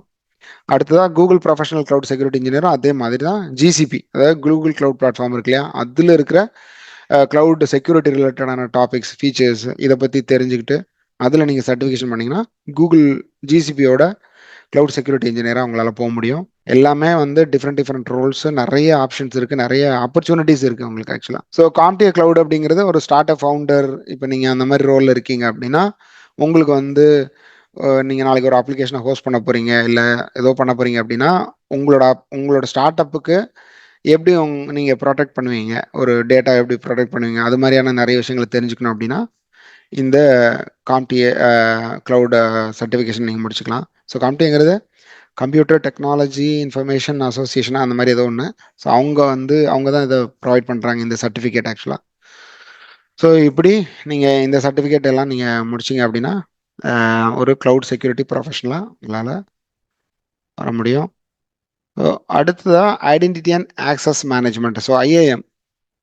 ஐஏஎம்ல ஃபர்ஸ்ட் காவியா சொன்னாங்களே அது மாதிரி இதில் தான் வந்து multi factor authentication roles. So இங்கே தான் வந்து பார்த்தீங்கன்னா பர்டிகுலராக ஒரு யூசருக்குன்னா நம்ம வந்து என்ன சொல்லுவோம், ஒரு ப்ராப்பர்ட்டி. இப்போ Azure ஆக்டிவ் டைரக்டரி எடுத்துக்கிட்டிங்கன்னா அதில் நிறைய ப்ராப்பர்ட்டிஸ் இருக்கும். ஒரு யூசரோட நேம் என்ன, அவரோட யூசர் பிரின்சிபல் ஐடி, அவரோட ஜிஓ ஐடி, இந்த மாதிரி அவரை பற்றின எல்லா டீட்டெயில்ஸும் இருக்கும். அவரோட குரூப்பு. இப்போ ஒரு 60,000 யூசர்ஸ் இருக்கிறாங்க Azure ஆக்டிவ் டைரக்டரியில் இருக்காங்க அப்படின்னா அதில் வந்து ஆஹ், நிறைய விஷயங்கள் இருக்கும். அதாவது என்னவா இருக்கும் அப்படின்னா இப்போ சேல்ஸ் டீம் இருப்பாங்க, அதுக்கப்புறமா வந்து மார்க்கெட்டிங் டீம் இருப்பாங்க, ஒவ்வொரு டீமாக இருக்கும், டெவாப்ஸ் டீம் இருக்கும், டெவலப்மெண்ட் டீம் இருக்கும், இது மாதிரி நிறைய டீம் இருக்கும். ஸோ ஒவ்வொரு டீமுக்குமே வந்து பார்த்தீங்கன்னா நிறைய குரூப்ஸ் கிரியேட் பண்ணி வச்சுருப்பாங்க. ஸோ அந்த குரூப்ஸுக்குள்ள யூசர்ஸ் இருப்பாங்க. யூசர்ஸுக்கு யூசர்ஸுக்கு யூசர்ஸ்க்கு வந்து பார்த்தீங்கன்னா நம்ம வந்து ஒரு ரோல்ஸ் கொடுத்துருப்பாங்க. அதாவது ஒருத்தர் வந்து பர்டிகுலர் சைட்டுக்கு வந்து அட்மினிஸ்ட்ரேட்டராக இருப்பார், இல்லை பர்டிகுலர் வெப்சைட்டுக்கு அட்மினிஸ்ட்ரேட்டராக இருப்பார், இல்லை பர்டிகுலர் டீமுக்கு வந்து சைட் கலெக்ஷன் அட்மின் இல்லை சைட் அட்மினாக இருப்பாங்க. அந்த மாதிரி ரோல்ஸ்லாம் இருக்கும். ஸோ அதெல்லாம் தான் வந்து ரோல்ஸில் வரும். நம்ம ரோல் பேஸ்ட் ஆர்பிஎஸ்சின்னு பார்த்தோம், ரோல் பேஸ்ட் ஆக்சஸ் கண்ட்ரோல். அது மாதிரி பெர்மிஷன் கொடுக்குறதா இருந்தாலும் அப்படி தான். இப்போ நீங்கள் வந்து கான்ட்ரிபியூட்டர் பெர்மிஷன் கொடுத்தீங்க ஒரு ஒரு டீமுக்கு, பட் அந்த டீமில் வந்து அவங்கள டெலிட் பெர்மிஷன் நீங்கள் எடுக்கணும் அப்படின்னா நீங்களே ஒரு கஸ்டம் பெர்மிஷனை கிரியேட் பண்ணிக்கலாம். எப்படின்னா இப்போ they can able to edit, but they can not able to delete. அந்த டெலிட்டை வந்து நீங்கள் அன்செக் பண்ணிட்டீங்க அப்படின்னா அவங்களால டெலிட் பண்ண முடியாது. பட் அவங்களுக்கு கான்ட்ரிபியூட் ஆக்சஸ் இருக்கும். ரெகுலர் கான்ட்ரிபியூட் கொடுத்தீங்கன்னா வேற மாதிரி, பட் இதை கொடுத்தீங்கன்னா அது வேற மாதிரி. ஸோ அதுக்கப்புறமா பாலிசிஸ்னால் என்னென்னா, இப்போ ஒரு என்ன சொல்கிறது, எக்ஸ்டர்னல் ஆக்சஸை நீங்கள் வந்து டினை பண்ணணும். ஒரு பர்டிகுலர் யூசருக்கு இல்லை பர்டிகுலர் யூசர் குரூப்புக்கு. உங்கள்கிட்ட உங்கள் கம்பெனியில் வந்து ஒரு போர்ட்டல் இருக்குன்னு வச்சுக்கோங்க. ஸோ அந்த போர்ட்டலில் ஒரு 100 கான்ட்ராக்டர் எம்ப்ளாயிஸ் வந்து ஆக்சஸ் பண்ணும் அவங்க. பட் அவங்க பர்டிகுலராக ஒரு மாடியில் மட்டும்தான் ஆக்சஸ் பண்ணணும் அப்படின்னா அதுக்கேற்ற மாதிரி நீங்கள் ஒரு ஒரு டேட்டா லாஸ் ப்ரிவென்ஷன் பாலிசி எழுதி அதை இம்ப்ளிமெண்ட் பண்ணீங்க அப்படின்னா அந்த பர்டிகுலர் குரூப்பு அந்த பர்டிகுலர் உங்கள் அப்ளிகேஷனில் இருக்கிற ஒரு மாடியில் மட்டும்தான் ஆக்சஸ் பண்ணுற மாதிரி உங்களால் பண்ண முடியும். ஸோ அதுதான் வந்து பாலிசி எழுதுறது. ஸோ மல்டி ஃபேக்டர் ஆதென்டிகேஷன் உங்களோட பாஸ்வேர்டோட அடிஷனாக நீங்கள் வந்து ஒரு கோடு, ஒரு மொபைல் வழியாக இல்லை உங்கள் இமெயில் வழியாவோ நீங்கள் ஜென்ரேட் பண்ணுற ஒரு கோடு மூலமாக உங்கள் யூசரை ஆதென்டிகேட் பண்ணோம் அப்படின்னா அதுக்கு பேர் தான் வந்து மல்டி ஃபேக்டர் ஆதென்டிகேஷன். இது எல்லாம் சேர்ந்து தான் identity and access management. So இது வந்து Azure access Azure active directory அப்படின்னு சொல்லுவோம். இப்போ வந்து என்ட்ரா ஆக்சஸ்ன்னு மாறிடுச்சு. இதே மாதிரி ஏடபிள்யூஎஸ்லையும் இருக்குது, ஏடபிள்யூஎஸ் ஐஏஎம் ஒன்று இருக்குது, ஐடென்டிட்டி அண்ட் ஆக்சஸ் மேனேஜ்மெண்ட். அதே மாதிரி ஜிசிபிலையும் இருக்குது. எல்லாத்துலேயுமே இது மாதிரி இருக்குது. So user and group create பண்ணிக்கலாம், ரோல்ஸ் கிரியேட் பண்ணிக்கலாம், பெர்மிஷன்ஸ் அசைன் பண்ணிக்கலாம், policy data loss prevention policy எழுதிக்கலாம், மல்டி ஃபேக்டர் ஆதென்டிகேஷன் எனேபிள் பண்ணிக்கலாம். அந்த மாதிரி ஏகப்பட்ட ரோல்ஸ் இருக்குது ஆக்சுவலாக. ஸோ இன்னைக்கு நம்ம வந்து ஒரு கேஸ் ஸ்டடி பார்க்கலாம். அதாவது கேபிட்டல் ஒன் அப்படிங்கிறது ஒரு பேங்க். ஆக்சுவலாக கஸ்டமர் டேட்டாவெல்லாம் வந்து ஏடபிள்யூஎஸ்ல தான் ஹோஸ்ட் பண்ணி வச்சுருந்தாங்க. இவங்களோட ஃபயர்வால் கான்ஃபிகரேஷன் இருக்கு இல்லையா, வெப் அப்ளிகேஷன் ஃபயர்வாலில் ஏதோ ஒரு மிஸ்கான்ஃபிகரேஷனால என்ன ஆயிடுச்சு அப்படின்னா ஒரு ஹேக்கர் வந்து அதை கண்டுபிடிச்சி அதை வந்து அன்ஆத்தரைஸ்டாக ஆக்சஸ் பண்ண ஆரம்பிச்சிட்டாரு. அதில் இருக்கிற சென்சிட்டிவ் டேட்டா எல்லாமே எடுக்க ஆரம்பிச்சிட்டாரு. கிட்டத்தட்ட அதாவது 100 மில்லியன் கஸ்டமர்ஸ், 100 மில்லியன் எவ்வளவு, 1 மில்லியன் அப்படிங்கிறது 10 லட்சம் இல்லையா, கிட்டத்தட்ட ஆமாம் கோடிக்கணக்கான யூசர்ஸோட கஸ்டமர்ஸோட social security number, bank account details எல்லாத்தையுமே வந்து அந்த ஹேக்கர் வந்து திருடிட்டாங்க. ஆக்சுவலாக இந்த மிஸ்கான்ஃபிகரேஷனால மட்டும் அவங்களுக்கு வந்து கிட்டத்தட்ட $80 மில்லியன் லாஸ். ஆக்சுவலாக அவங்க அந்த கம்பெனிக்கு வந்து ரெப்புடேஷனை போயிடுச்சு. அதுக்கப்புறமா அவங்க திருப்பி மீண்டு வர்றதுக்கே வந்து பெரிய கஷ்டமாயிடுச்சு. கஸ்டமரோட ட்ரஸ்ட்டை லாஸ் பண்ணிட்டாங்க. ஸோ இதுதான் வெறும் ஒரு ஃபயர்வால்ல இருந்து ஒரு சின்ன மிஸ்கான்ஃபிகரேஷனால தான் இவ்வளோ பெரிய ஹேக்கே நடந்துச்சு ஆக்சுவலாக. ஓகே கைஸ், இப்போ நம்ம வந்து கியூஎஸ் செஷனுக்கே வந்துட்டோம் நம்ம. ஓகே, அன்மியூட் தெம்செல்ஸ் கொடுத்துட்டேன் நான். ஸோ யாரெல்லாம் வந்து கொஸ்டின் ரைஸ் பண்ணுமோ தாராளமாக கேளுங்க. ஹலோ கேக்குதா சார்? ஆ யார், கௌதமா? ஆமா ஆமா கௌதம். சொல்லுங்க கௌதம். அதுதான் இப்போ நீங்க கிளவுட் செக்யூரிட்டின்னு சொன்னீங்க, அப்புறம் வந்து சைபர் செக்யூரிட்டின்னு சொன்னீங்க. இப்போ வந்து எதுக்கு நிறைய படிக்கணும் சார்? சைபர் செக்யூரிட்டி தான் நிறைய படிக்கணும். கிளவுடுக்கு வந்து ரெண்டுக்குமே நிறைய படிக்கணும். பட் சைபர் செக்யூரிட்டிங்கிறது வந்து நீங்கள் இப்போ நாளைக்கு வந்து ஒரு ஒரு 10,000 பேர் இருக்கிற ஒரு கம்பெனியில் நீங்கள் ஒர்க் பண்ணுறீங்கன்னு வச்சுக்கோங்களேன். அவங்க ஆன் ப்ரைமஸ் என்வாயன்மெண்ட் வந்து இதை வச்சுருக்காங்கன்னா அதையும் நீங்கள் ப்ரொடெக்ட் பண்ணணும். க்ளவுட் வச்சுருக்காங்கன்னா அதையும் நீங்கள் ப்ரொடெக்ட் பண்ணணும். அதுக்கப்புறமா வந்து பிரிங் யுவர் ஓன் டிவைஸ், அது மாதிரி எல்லாருமே வந்து அவங்களோட ஓன் டிவைஸில் ஒரு டேப்லெட்டு இல்லை லேப்டாப்பு இல்லை ஃபோன் வழியாக ஆக்சஸ் பண்ணுறாங்க கம்பெனி இன்ஃபர்மேஷன் அப்படின்னா அதையும் ப்ரொடெக்ட் பண்ணணும். இது மாதிரி ம், எல்லாத்தையும் ப்ரொடெக்ட் பண்ணுறவங்க தான் வந்து சைபர் செக்யூரிட்டி இன்ஜினியர். ஸோ அதனால் நீங்கள் சைபர் செக்யூரிட்டி இன்ஜினியர் ஆகணும்னா நிறைய இதை விட நிறைய கற்றுக்க வேண்டியிருக்கும். க்ளவுட் செக்யூரிட்டி இன்ஜினியர் நம்ம பார்த்தோம் இல்லையா, சர்டிஃபிகேஷன்ஸு. ஸோ இப்போ நீங்கள் ஏடபிள்யூஎஸ் மட்டும் ஒர்க் பண்ண போகிறீங்க, ஏடபிள்யூஎஸோட செக்யூரிட்டி இன்ஜினியர்னா அது ரிலேட்டடாக இருக்கிற சர்டிஃபிகேஷன் படிச்சு அது ரிலேட்டடான கோர்ஸ் மட்டும் நீங்கள் பண்ணால் போதும். புரிஞ்சுதா? ஓகே, டவுட் கிளியரா? ஆக்சுவலி ஐ திங்க் சைபர் செக்யூரிட்டினே தனி ஸ்ட்ரீமே இருக்குன்னு நினைக்கிறேன் இன்ஜினியரிங்ல. ஆமாம், இருக்கு. இப்போ காலேஜில் வந்து நீங்கள் பிஇ சைபர் செக்யூரிட்டினே எடுக்கலாம். நீங்கள் அந்த மாதிரிலாம் கோர்ஸ்லாம் கூட இருக்கு இப்போ. சிஎஸ்சில இருந்து பிரிஞ்சு வந்திருக்கு போல. ஆமாம் ஆமாம் ஆமாம். வேற ஏதோ ஒண்ணு தனியா பிரிஞ்சு வந்திருக்கு. ம். ஆக்சுவலி இப்ப நம்ம செக்யூரிட்டின்னு ஜென்ரலா பேசுறோம், பட் உங்களுடைய ஸ்லைட்ஸ்ல பாக்குறப்ப தெரியுது அதுக்குள்ள டிவிஷன்ஸ், அதுக்குள்ள ஒரு சப் டிவிஷன்ஸ் அந்த மாதிரி போயிட்டு இருக்கு. ஆமா. பட் நம்ம வந்து ஜென்ரலா பாக்குறப்ப செக்யூரிட்டின்ற மாதிரி தெரியுது. கிளவுட் ரிலேட் ஐ மீன் இந்த சைபர் செக்யூரிட்டியோ இல்ல கிளவுட் செக்யூரிட்டியோ இந்த மாதிரி ஒரு ப்ராடக்ட்ல இல்ல அவங்களுடைய சர்வீசஸ்ல வந்து எப்படியும் லூப் ஹோல் இருக்கும். அந்த லூப் கண்டிப்பா கண்டுபிடிக்கிறது அந்த பக் பவுண்டி ப்ரோக்ராம்னு ஒன்று வைக்கிறாங்க. Exactly correct. கூகுள் இப்ப நிறைய, கூகுள் மட்டும் இல்ல, இப்ப பிளிப்கார்ட் எடுத்தீங்கன்னா அவனும் பக் பவுண்டின்னு வச்சிருக்கான். இப்ப இல்ல எல்லாருமே வச்சிருப்பாங்க. ஏன்னா இது இப்படி எல்லாருமே வச்சீங்கன்னா இப்ப இப்ப வந்து எப்படி சொல்றது, இப்ப திருடனோட திருடனை கண்டுபிடிக்கிறதுக்கு போலீஸ் எப்படி சிந்திப்பாரு, அவர் திருடன் மாதிரி சிந்திக்கணும். அப்படிதானே அதே மாதிரிதான் ஒரு சைபர் செக்யூரிட்டி இன்ஜினியரும் ஒரு ஹேக்கர் எப்படி பண்ணுவாரு அப்படின்ற மாதிரியான பாயிண்ட் ஆஃப் வியூல தான் அவர் திங்க் பண்ண. ஆக்சுவலா இந்த டேட்டாவை எப்படி ஹேக் பண்ணிருக்க முடியும், எப்படி ஹேக் பண்ண முடியும், அது மாதிரி அவரே திருடலாம் கிட்டத்தட்ட. கண்டிப்பா. ஏன்னா அவர் கையில தானே இருக்கு எல்லாமே. அதுக்குதான் அவங்க நான் இப்போ ஒருத்தவங்க கிட்ட பேசுறப்ப அவங்க என்ன சொன்னாங்கன்னா, ஐ மீன் சோ இப்போ இந்த மாதிரி அவங்க பக் பவுண்டி ப்ரோக்ராம்ல இருந்து நிறைய சம்பாதிச்சிருக்காங்க. இந்த ஃபேஸ்புக்ல கண்டுபிடிச்சது, அதுக்கப்புறம் இந்த ஷாப்பிங் வெப்சைட்ஸ் எல்லாம் கண்டுபிடிச்சதெல்லாம் இருக்காங்க. ஸோ அவங்க வந்து பார்த்தீங்கன்னா எல்லாருக்கும் ஜென்ரலா அட்வைஸ் பண்றது என்னன்னா, தே ஷுட் லேர்ன் ஒரு ப்ரோக்ராமிங் லாங்குவேஜ், ஒரு ஸ்கிரிப்டிங் லாங்குவேஜ், அதுக்கப்புறம் முக்கியமா நெட்வொர்க்கிங். லினக்ஸ் இல்லைன்னா அந்த இடத்துல உள்ளே வர முடியாது. Networking mandatory. ஸோ அதெல்லாம் தெரிஞ்சதுன்னா அதுக்கப்புறம் நம்ம லாஜிக்கலா யோசிக்கிறது. இப்போ உதாரணத்துக்கு நான் ரீசெண்டா ஒன்று பார்த்தேன். ஒரு ஒரு வெப்சைட்ல, ஐ மீன் ஒரு ஷாப்பிங் வெப்சைட்ல, ஈவன் ஆப்பிள்ல தான் அந்த ப்ராப்ளம் வந்துச்சு. ஆப்பிள் என்ன பண்ணாங்க, அந்த கார்ட்ல ஆட் பண்றாங்க இல்லையா, இப்ப ஏர் வாங்குறோம் இல்ல ஐபோன் ஏதாவது வாங்கும்போது கார்ட்ல ஆட் பண்ணும்போது அந்த அந்த கார்ட்டுக்கான ஒரு சர்வீஸ், மைக்ரோ சர்வீசஸ் இருக்கும். அந்த சர்வீஸ் வந்து வேற ஒரு தேர்ட் பார்ட்டி டீம் பண்றாங்க ஆப்பிளுக்கு. ஸோ அதுல அதுல அதுல அதுல ஒர்க் பண்ற ஒருத்தர் வந்து இந்த மாதிரி கோல்மால் பண்ணி எல்லா பொருளும் ஆட் பண்ணிட்டு அதுக்கான அமௌண்ட் பே பண்ணாம எஸ்கேப் ஆயிட்டு சம்திங் ஒரு லூப் கோல் வச்சு போயிட்டாரு. பட் லேட்டர் அவர் மாட்டிக்கிட்டாரு. இந்த மாதிரி இதெல்லாம் நடந்திருக்கு. ஸோ இது எல்லாமே வந்து பாத்தீங்கன்னா அவங்களுக்கு தெரிஞ்சிருக்கு. அதாவது ஒரு விஷயம் எப்படி நடக்கும் அவங்களுக்கு வந்து இந்த ஃப்ளோ தெரிஞ்சதுன்னா கண்டிப்பா, அதாவது இந்த பைக் மெக்கானிக் எப்படி தெரியும்னா, பைக் மெக்கானிக் விட்டா அவங்க எல்லாமே அசம்பிள் பண்ணியே கொடுத்துருவாங்க. ஸோ அவங்களுக்கு வந்து எப்படி பைக் ஒர்க் ஆகுன்னு தெரிஞ்சதுனால தான் அவங்க பைக் மெக்கானிக்கா இருக்காங்க.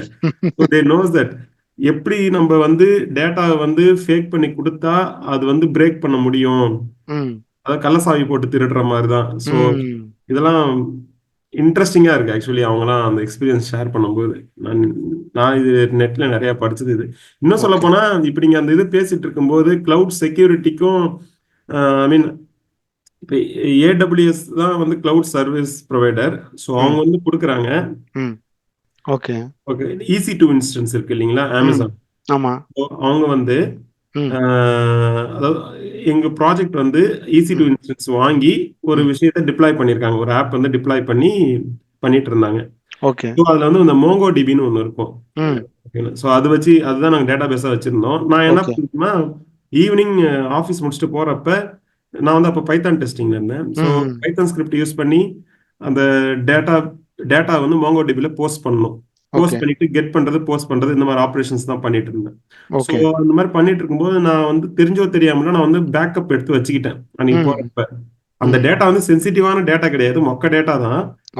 பட் இருந்தாலும் வந்து வெளியில போக கூடாது இல்லையா, ரொம்ப ஹை சென்சிட்டிவ் டேட்டா எல்லாம் கிடையாது அது. நாங்க முடிச்சுட்டு நாங்க அடுத்த நாள் வந்து லாகின் பண்ணிட்டு உள்ள போனா எங்களுக்கு ஒரு டெர்மினல் ஒரு பாப்அப் வருது, என்னன்னா ransomware அட்டாக்னு. உங்களுடைய இது வந்து நாங்க ஐ மீன் ஹைஜாக் பண்ணிட்டோம். ஸோ அதனால வந்து நீங்க வந்து இந்த அமௌண்ட் பே பண்ணாதான், சில டாலர்ஸ் சொன்னாங்க, அது பே பண்ணாதான் வந்து உங்களோட டேட்டா கிடைக்கும்னு சொன்னாங்க. ஸோ எங்களுக்கு பொறுத்த வரைக்கும் அந்த டேட்டா தேவையில்லாதது. ஐ மீன் அதை வச்சு நாங்கள் எதுவும் பண்ண, ரொம்ப சென்சிட்டிவான டேட்டா கிடையாது. ஃபர்ஸ்ட் திங், அந்த டேட்டாவோட பேக்கப் எங்கிட்ட இருக்கு, அது ரீக்ரியேட் பண்றது எங்களுக்கு ஒரு 2 days தான் ஆகும். ஸோ அப்படின்ற போது நாங்கள் உடனே வந்து நாங்கள் என்ன பண்ணோம்னா இன்சிடென்ட் ரைஸ் பண்ணி, அது ப்ராப்ளம் வந்து ஏடபிள்யூஎஸ் கிட்ட கிடையாது, எங்க கம்பெனில இந்த ப்ராப்ளம். எங்க கம்பெனில உள்ள அந்த மேனேஜ்மெண்ட் இருக்காங்க அவங்க சைடு. இப்ப பில்டிங் ஓனர் கரெக்டா இருக்காரு, உள்ள இருக்கு பிரச்சனை பண்ணிட்டாரு. ஸோ அதுதான் நீங்க சொன்னது எனக்கு ஞாபகம் வந்துச்சு. அந்த ஒரு இன்சிடென்ட் வந்து நான் ரியல் டைம்ல பார்த்தேன். அதுக்கப்புறம் அதுக்கப்புறம் அவங்க ஐடி டீம் வந்து அந்த விஎம் வெர்ச்சுவல் மிஷினே வந்து அவங்க டேக் ஓவர் பண்ணி வேற ஒண்ணு கொடுத்தாங்க. அதுக்கப்புறம் அந்த கேஸ் என்ன ஆச்சுன்னு தெரியல. அதுக்கப்புறம் நாங்க ஆஸ் யூசுவல் ஒர்க் பண்ண ஸ்டார்ட் பண்ணிட்டோம். இது பண்ணிருப்பாங்க, இல்லனா ஓஎஸ் ஐ மீன் ரீஇமேஜ் பண்ணிருப்பாங்க. ரீஇமேஜ் பண்ணிருப்பாங்க. அதுக்கப்புறம் தான் வந்து இந்த WannaCryன்னு ஒரு ransomware அட்டாக், உங்களுக்கு ஞாபகம் இருக்குதான் தெரியல, 2017. ஆமா, கேள்விப்பட்ட மாதிரி இருக்கு. பயங்கரமான அட்டாக்குங்க அது. ஆக்சுவலி வேர்ல்ட் வைடா பயங்கரம், ஏதோ கேள்விப்பட்ட மாதிரி இருக்கு. WANNACRY நினைக்கிறேன், WannaCryன்னு சொல்லுவாங்க. ஆமா ஆமா ஞாபகம் இருக்கு, WannaCry. பயங்கர அட்டாக். அதனால வந்து $4 பில்லியன் அடி வாங்குச்சு. ஸோ அது வந்து நான் அதாவது அந்த 2017 அது நடந்தது. அதுக்கு முன்னாடி தான் எங்க ப்ராஜெக்ட்ல இது நடந்தது. இது பேசி கிட்டத்தட்ட 1 வாரம் 2 வாரத்திலேயே நம்ம தான் இந்த WannaCry அட்டாக் நடந்தது. எவ்வளவு பயமா இருக்குடான்ற மாதிரி இருந்தது அந்த ஒரு இன்சிடென்ட். ஆக்சுவலி நான் வந்து இங்க இருக்கிறவங்க என்ன சஜஸ்ட் பண்றேன்னா, இந்த பக் பவுண்டி ப்ரோக்ராம் நிறைய இருக்கு, அதுல போயிட்டு எப்படி வந்து ஒரு விஷயத்துல ஒரு வெப்சைட்லயோ இல்ல ஏதோ ஒரு சர்வீசஸ்லயோ இருக்க லூப் ஹோல் ஐடென்டிஃபை பண்ணி அது நம்ம ரைஸ் பண்ணோம்னா அது வந்து ரிவ்யூ பண்ணுவாங்க, பியர் ரிவ்யூ பண்ணிட்டு அதுக்கு வந்து அவங்க சர்டன் டாலர்ஸ் வந்து பே பண்ணுவாங்க. அது அமௌண்ட்டுமே ஹெஃப்டியான அமௌண்ட்டா இருக்கும். அது மட்டும் இல்லாம ஹால் ஆஃப் ஃபேம்னு அவங்களுடைய வெப்சைட்லயே போடுவாங்க, ஐ மீன் இவங்க வந்து பக் ஐடென்டிஃபை பண்ணி கொடுத்துருக்காங்கன்ற மாதிரி. மொக்க இதுக்கெல்லாம் தரமாட்டாங்க. ஆமா, அது தரமாட்டாங்க. அது மட்டும் இல்லாம இன்னொன்னு பக்கம் என்ன அப்படின்னா, இப்ப நீங்க உண்மையிலே அவங்களுக்கு பெரிய அளவுல பக் இருந்துன்னு வச்சுக்கோங்களேன், இப்ப நம்ம அதை ஐடென்டிஃபை பண்ணி சொல்லிட்டோம் அப்படின்னா அவங்க என்ன சொல்லிடுவாங்கன்னா, அது நாங்க already identified, thanks for reporting, it's a duplicate report அப்படின்றாங்க. எதுக்கு அப்படின்னா எதுக்கு அப்படின்னா ஆமா, அது அவங்களே அதை வந்து அந்த இதை கண்டுபிடிச்சு இவங்க கண்டுபிடிச்சு சொன்னதுக்கு அப்புறமா அவங்க அதை ஃபிக்ஸ் பண்ணிடுவாங்க. ஆனா வெளியே சொல்றது வந்து நாங்க ஆல்ரெடி பண்ணிட்டோம், நீங்க வந்து லேட்டா தான் பாத்திருக்கீங்க, இது ஒரு டூப்ளிகேட், ஆல்ரெடி எங்களுக்கு வேற ஒருத்தர் சொல்லிட்டாரு அப்படின்னு சொல்லிட்டு அதை ஃபிக்ஸ் பண்ணிடுவாங்க. ஏன்னா அது கஸ்டமருக்கு தெரிஞ்சிச்சு வச்சுக்கோங்க, இல்லை பெரிய அளவுல போயிடுச்சுன்னா அது அவங்களுக்கு பெரிய இஷ்யூ ஆகும். இந்த அளவுக்கு மோசமாக அவங்களோட அப்ளிகேஷன் வச்சிருக்கீங்க அப்படின்ற மாதிரி அது ஒரு பேர் ஆயிடுங்கிறதுக்காக அது மாதிரி கூட இருக்கும். அது மாதிரியும் பண்றாங்க. சில இடத்துல கொஞ்சம் ஜென்யூனா வந்து நீங்க சொல்ற மாதிரி பக் பவுண்டி கொடுத்துட்டு தான் இருக்காங்க ஆக்சுவலா. ஸோ இங்க இருக்கிற ஸ்டூடெண்ட்ஸு நீங்க ஒவ்வொருத்தருமே வந்து இப்போ ஒரு அப்துல் சொன்ன மாதிரியான இந்த மாதிரியான விஷயம் இருக்கு. பக் பவுண்டி நீங்க லிங்க்டின்ல இல்லை கூகுளில் சர்ச் பண்ணி பாருங்க, உங்களுக்கு உடனே கிடைக்கும். லிங்க்டின்ல வந்து நிறைய பேர் போஸ்ட்டும் போடுவாங்க அந்த மாதிரி, நான் வந்து இதில் எனக்கு அது கிடச்சிச்சு இது கிடச்சிச்சு அப்படின்னு சொல்லிட்டு நீங்கள் கூட பார்க்கலாம். ஸோ உண்மையிலே உங்களை யாராச்சும் வந்து ரியலி இன்ட்ரெஸ்டட் அப்படின்னா நீங்கள் இந்த கரியரை சூஸ் பண்ணலாம். சூஸ் பண்ணி தைரியமாக நீங்கள் இதை பண்ணுங்க, ஒரு நாள் நீங்கள் வேற லெவலில் வர முடியும் ஆக்சுவலாக. ஸோ கிளவுட் செக்யூரிட்டிலேருந்து ஃபர்ஸ்ட் செக்யூரிட்டி, அடுத்த கிளவுட் செக்யூரிட்டி, அதுக்கப்புறமா சைபர் செக்யூரிட்டி, அந்த மாதிரி ஒரு பாத்து வச்சுக்கோங்க. ஹலோ ஸ்ரீ, மென்டர் கேக்குதுங்களா? ஹலோ, கேக்குது சொல்லுங்க. மென்டர், அதான் எனக்கு டவுட் அப்படின்னு இல்லை, நான் ஜஸ்ட் என் மாமா வந்து எனக்கு சொன்ன இன்ஃபர்மேஷன் அதான் சொல்றேன். அவங்க கம்பெனி வந்து இப்ப ஆன் பிரைம்ல இருந்து கிளவுடுக்கு மூவ் ஆனாங்க. ஸோ அவங்க டேட்டா எல்லாம் வந்து செட் பண்ணும்போது இந்த மாதிரி செக்யூரிட்டிக்காக ஒருத்தங்களை பார்க்கும்போது சர்டிஃபைடு செக்யூரிட்டி வேணும் அப்படின்னு சொல்லிட்டு இந்த மாதிரி AWS அந்த மாதிரி சர்டிஃபைடா வச்சிருக்கிறவங்க கிட்ட போகும்போது இங்க தௌசண்ட்ஸ்ல வந்து சார்ஜ் பண்றாங்க நம்ம. ஸோ நீங்க சொன்ன மாதிரி டேட்டாஸ் அதிகமா கிளவுட் போக போக செக்யூரிட்டி அதிகமா தேவைப்படுது. அதனால இந்த கிளவுட் செக்யூரிட்டிக்கு செமையான இது இருக்கு. கரெக்ட் தானே? கண்டிப்பா கண்டிப்பா. அதாவது இப்ப நீங்க கிளவுட்ல மட்டுமே கிட்டத்தட்ட 100 ZB ஆஃப் டேட்டா இருக்கு அப்படின்றாங்க. அதாவது உலகத்தில் இருக்க 50% டேட்டா வந்து கிளவுட்ல இருக்கு அப்படின்றாங்க. ஸோ கார்ப்பரேட் கம்பெனிஸோட 60% டேட்டா வந்து கிளவுட்ல இருக்கு இன்னைக்கு இல்லையா? ஸோ அப்போ அந்த டேட்டாவை வந்து பிரேக் பண்ணுறதுக்கு சைபர் ஹேக்கர்ஸ் வந்து முயற்சி பண்ண தானே செய்வாங்க. அப்போ அதை வந்து ப்ரிவென்ட் பண்ண வேண்டியது சைபர் செக்யூரிட்டி ப்ரொஃபஷனல்ஸோட, ஐ மீன் கிளவுட் செக்யூரிட்டி ப்ரொஃபஷனல்ஸோட வேலை இல்லையா? ஸோ அப்படிங்கும்போது அந்த கிளவுட்ல டேட்டா ஏற ஏற அதோட ப்ரொடெக்ட் பண்ணுறவங்களுடைய என்ஜினியர்ஸோட எண்ணிக்கையும் அதிகமாக தானே செய்யும் ஆப்வியஸா. ஸோ அதுதான் பெரிய அளவில் ஆப்பர்ச்சுனிட்டிஸ் இருக்கு ஆக்சுவலாக கிளவுட் செக்யூரிட்டி டொமைனில். ஓகே ஓகேங்க sir. Hello sir. Hello sir, இப்போ பிரகாஷ் பேசுகிறேன். சொல்லுங்க பிரகாஷ். ஸோ எனக்கு ஒரு 3 கொஷின்ஸு. அது கேளுங்க. ரிலேட்டடாக ஒரு கொஷின். அது என்னன்னா, இப்போ எல்லாம் கிளவுட்லேருந்து ஆன் ப்ரமிசஸ் மூவ் ஆகிற மாதிரி அது 2 3 ஆர்டிகல்ஸ் பார்த்தேன். ம் இந்த காஸ்ட்டு, செக்யூரிட்டி, அப்புறம் மெடிக்கல் டேட்டாஸ் நிறையா இருக்கிறவங்க இவங்கெல்லாம் வந்து ம் மூவ் ஆகிறாங்க. ம் ஸோ உங்கள் தாட்ஸ் என்ன? அது நான் இந்த சைடு மூவ் ஆகலான்னு யோசிக்கும் போது சில இந்த மாதிரி ஆனா ம் என்னன்னா டீப்பா ஒரு சில நம்மளோட சீனியர்ஸ்லாம் நம்மளுக்கு ஹெல்ப் பண்ண மாட்டாங்க. Okay okay. நம்மளாதான் தட்டி தட்டி தான் ஏறுற மாதிரி இருக்கு. அது இங்கே மட்டும் இல்லை, எந்த இடத்துலையுமே அப்படிதான் வச்சுக்கோங்களேன்.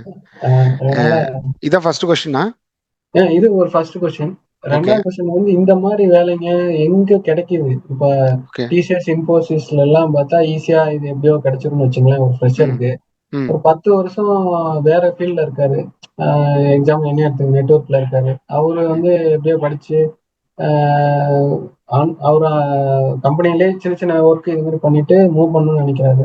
ஓகே அவருக்கு எந்த இடத்துல கரெக்டா இந்த வேலை அமையும், ஓகே கிடைக்கும்ன்ற. இன்னொன்னு ஓகே. 3வது கொஸ்டின் வந்து ஒரு டயர் 3 சிட்டி, டயர் 2 சிட்டிஸ்ல நம்ம பசங்க நிறைய பேர் இருக்காங்க. ம் அவங்க இப்ப நிறைய கவர்மெண்ட்ல இந்த எல்காட் இந்த மாதிரி நிறைய உள்ள வருது, கம்பெனிஸ் வருது. சின்ன சின்ன நியூசிலாந்து, ஆஸ்திரேலியா, ம் அப்புறம் சுவிட்சர்லாந்து இந்த மாதிரி கம்பெனிஸ்லாம் வந்து அவங்க நம்மள டயர் 2 சிட்டிஸை நோக்கி தான் வந்துட்டு இருக்காங்க. ஓகே. அங்க இதுக்கான ஆப்பர்ச்சுனிட்டி இருக்கா? நீங்க ஏதாவது ம் பார்த்துருக்கீங்களா? ம் இதான் என்னோட கொஸ்டின்ஸ். ஓகே. Super super. ஆக்சுவலாக மூணுமே நல்ல கொஸ்டின்ஸ் நீங்கள் கேட்குறது ரொம்ப வந்து யூனிக்கான கொஸ்டின்ஸ் ஆக்சுவலாக. ஸோ இந்த கேள்வியில் கேட்டதுக்கு முதல்ல உங்களுக்கு நன்றி. ஃபர்ஸ்ட் கொஸ்டினுக்கு வந்து இப்போ க்ளவுட் எக்ஸிட்டுங்கிறது ஒரு ஸ்ட்ராட்டஜி தான். ஆக்சுவலாக க்ளவுட் எக்ஸிட்ன்றது வந்து என்ன மாதிரியான ஸ்ட்ராட்டஜி அப்படின்னா, இப்போ நிறைய பேர் வந்து இனிஷியலாக இப்போ நீங்கள் ஒரு ஸ்டார்ட் அப் லான்ச் பண்ணுறீங்க அப்படின்னா உங்களால் ஒரு ஆன் ப்ரிம் வச்சு லான்ச் பண்ண முடியாதுன்னு வச்சுக்கோங்களேன். அதுக்கான எனக்கு பெரிய அளவில் கேபிட்டல் தேவைப்படும். ஒரு 4 சர்வரை நீங்கள் ஹார்ட்வேரை வாங்கி நீங்கள் எந்த டேட்டா சென்டரில் கொண்டு வைப்பீங்க? ஒரு அப்ளிகேஷனை நீங்கள் ரெடி பண்ண போகிறீங்க. நீங்கள் ஒரு ஸ்டார்ட் அப்பு ஒரு அப்ளிகேஷனை ஒரு இ-காமர்ஸ் அப்ளிகேஷனில் லான்ச் பண்ணணும்னு நினைக்கிறீங்கன்னு வச்சுக்கோங்களேன். ஒரு 300 பேர் இருக்காங்க உங்கள் கம்பெனியில். ஒரு இ-காமர்ஸ் பிளாட்ஃபார்மை நீங்கள் லான்ச் பண்ணணும்னு நினைக்கிறீங்க. பட் ஆன் பிரிமில் லான்ச் பண்ணணும்னு நினைச்சீங்கன்னு வச்சுக்கோங்க. எப்படி லான்ச் பண்ணுவீங்க? நீங்கள் சர்வர் பை பண்ணுவீங்க, ஒரு டேட்டா சென்டரில் கொண்டு போய் தான் அதெல்லாம் வைக்கணும் இல்லையா? இல்லை டேட்டா சென்டரில் ரேக் சூஸ் பண்ணுவீங்க, எல்லாம் வாங்கி அதை நீங்கள் ஒரு ரேக்கை சூஸ் பண்ணி அங்கே கொண்டு உங்கள் சர்வரை நீங்கள் வச்சு எல்லாம் ரெடி பண்ணிட்டீங்கன்னாங்களும் அதுக்கு நீங்கள் மாதம் மாதம் ரெண்ட் பே பண்ணுவீங்க. கரெக்டாக நான் சொல்கிறது? அப்புறம் அந்த ஹார்ட்வேருக்கு நீங்கள் காசு இனிஷியலாக நீங்கள் கேபிட்டல் போடணும். அதுக்கப்புறமா அதுக்கு சாஃப்ட்வேர் லைசன்ஸ் நீங்கள் போடணும். அதில் இன்ஸ்டால் பண்ணுற ஓஎஸ்லேருந்து எல்லாத்துக்குமே சாஃப்ட்வேர் நீங்கள் இன்ஸ்டால் பண்ணுவீங்க. அதுக்கப்புறமா அதுக்கு மாதம் ரெண்ட்டு, அதுக்கப்புறம் அதை மெயின்டைன் பண்ணுறதுக்கான ஒரு டேட்டா சென்டர் மெயின்டைன் பண்ணுறதுக்கான ஒரு டீம் வச்சுருப்பீங்க இல்லையா? அதுக்கப்புறமா அந்த சர்வரை மெயின்டைன் பண்ணுறதுக்கு ஒரு அட்மினிஸ்ட்ரேட்டர் டீமு, அது மேலே இருக்கிற அப்ளிகேஷனை மெயின்டைன் பண்ணுறதுக்கு ஒரு அப்ளிகேஷன் டீம். இப்படிலாம் பார்த்து கணக்கு போட்டிங்க அப்படின்னா எப்படி இருக்கும்? அது எவ்வளோ பெருசாக இருக்கும்? உங்களால அஃபோர்ட் பண்ண முடியுமா? பண்ணவே முடியாது. கரெக்டா? அப்போ இன்னைக்கு இருக்கிற நிலைமையில ஒரு கிளவுடு வழியாக தான் நீங்கள் ஸ்டார்ட் அப் போக முடியும். யார் அந்த கிளவுடு எக்ஸிட் பண்ணுவா அப்படின்னா, எனக்கு என்னோட பிஸ்னஸ் வெறும் கோயம்புத்தூரை சுற்றி மட்டும்தான், அதை தாண்டி நான் எங்கேயுமே போகிறது இல்லை.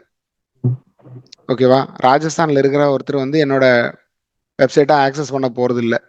என்னோட டேட்டா இங்கே தான் இருக்க போகுது, என்னோட கஸ்டமர் இங்கே தான் இருக்க போகிறாங்க. என்னோட மேக்ஸிமம் என்னோட லெவல் எவ்வளோன்னா, சென்னையில் இருக்கிற 4 பேர் வாங்குவாங்க, நாகர்கோவிலில் இருக்கிற 4 பேர் வாங்குவாங்க என்னோட ப்ராடக்டை. அவ்வளோதான்.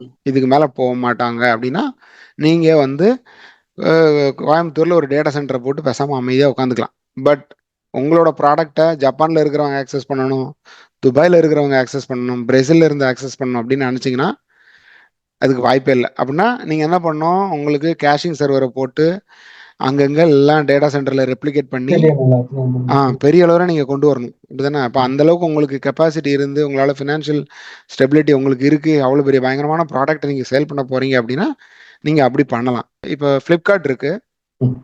ஃப்ளிப்கார்ட்டு பயங்கரமான பெரிய கம்பெனியாக வளர்ந்தாச்சு இல்லையா இன்னைக்கு. இப்போ அவங்க என்ன பண்ணுறாங்க, நைஸா இவ்வளோ நாள் வந்து ஃபர்ஸ்ட் AWS யூஸ் பண்ணாங்க, அடுத்தது GCP யூஸ் பண்ணாங்க, அதுக்கப்புறமா அஜூர் யூஸ் பண்ணுறாங்க. அதாவது AWS யூஸ் பண்ணிட்டு AWS விட்டுட்டு அவங்க GCPக்கு போகல, GCPயும் யூஸ் பண்ணுறாங்க. ஏன்னா நாளைக்கு வந்து வெண்டார் லாக்னு ஒரு கான்செப்ட் இருக்கு. ஒரே வெண்டார்ல போய் நான் வந்து லாக் ஆயிடக்கூடாது அப்படின்றதுக்காக என்ன பண்ணுறாங்க, அவங்க AWS எக்ஸ்ப்ளோர் பண்ண மாதிரி GCPயும் எக்ஸ்ப்ளோர் பண்ணி பார்க்குறாங்க, அங்கே ஏதாவது ஆப்ஷன்ஸ் கிடைக்குமா அப்படின்னு பார்க்குறாங்க.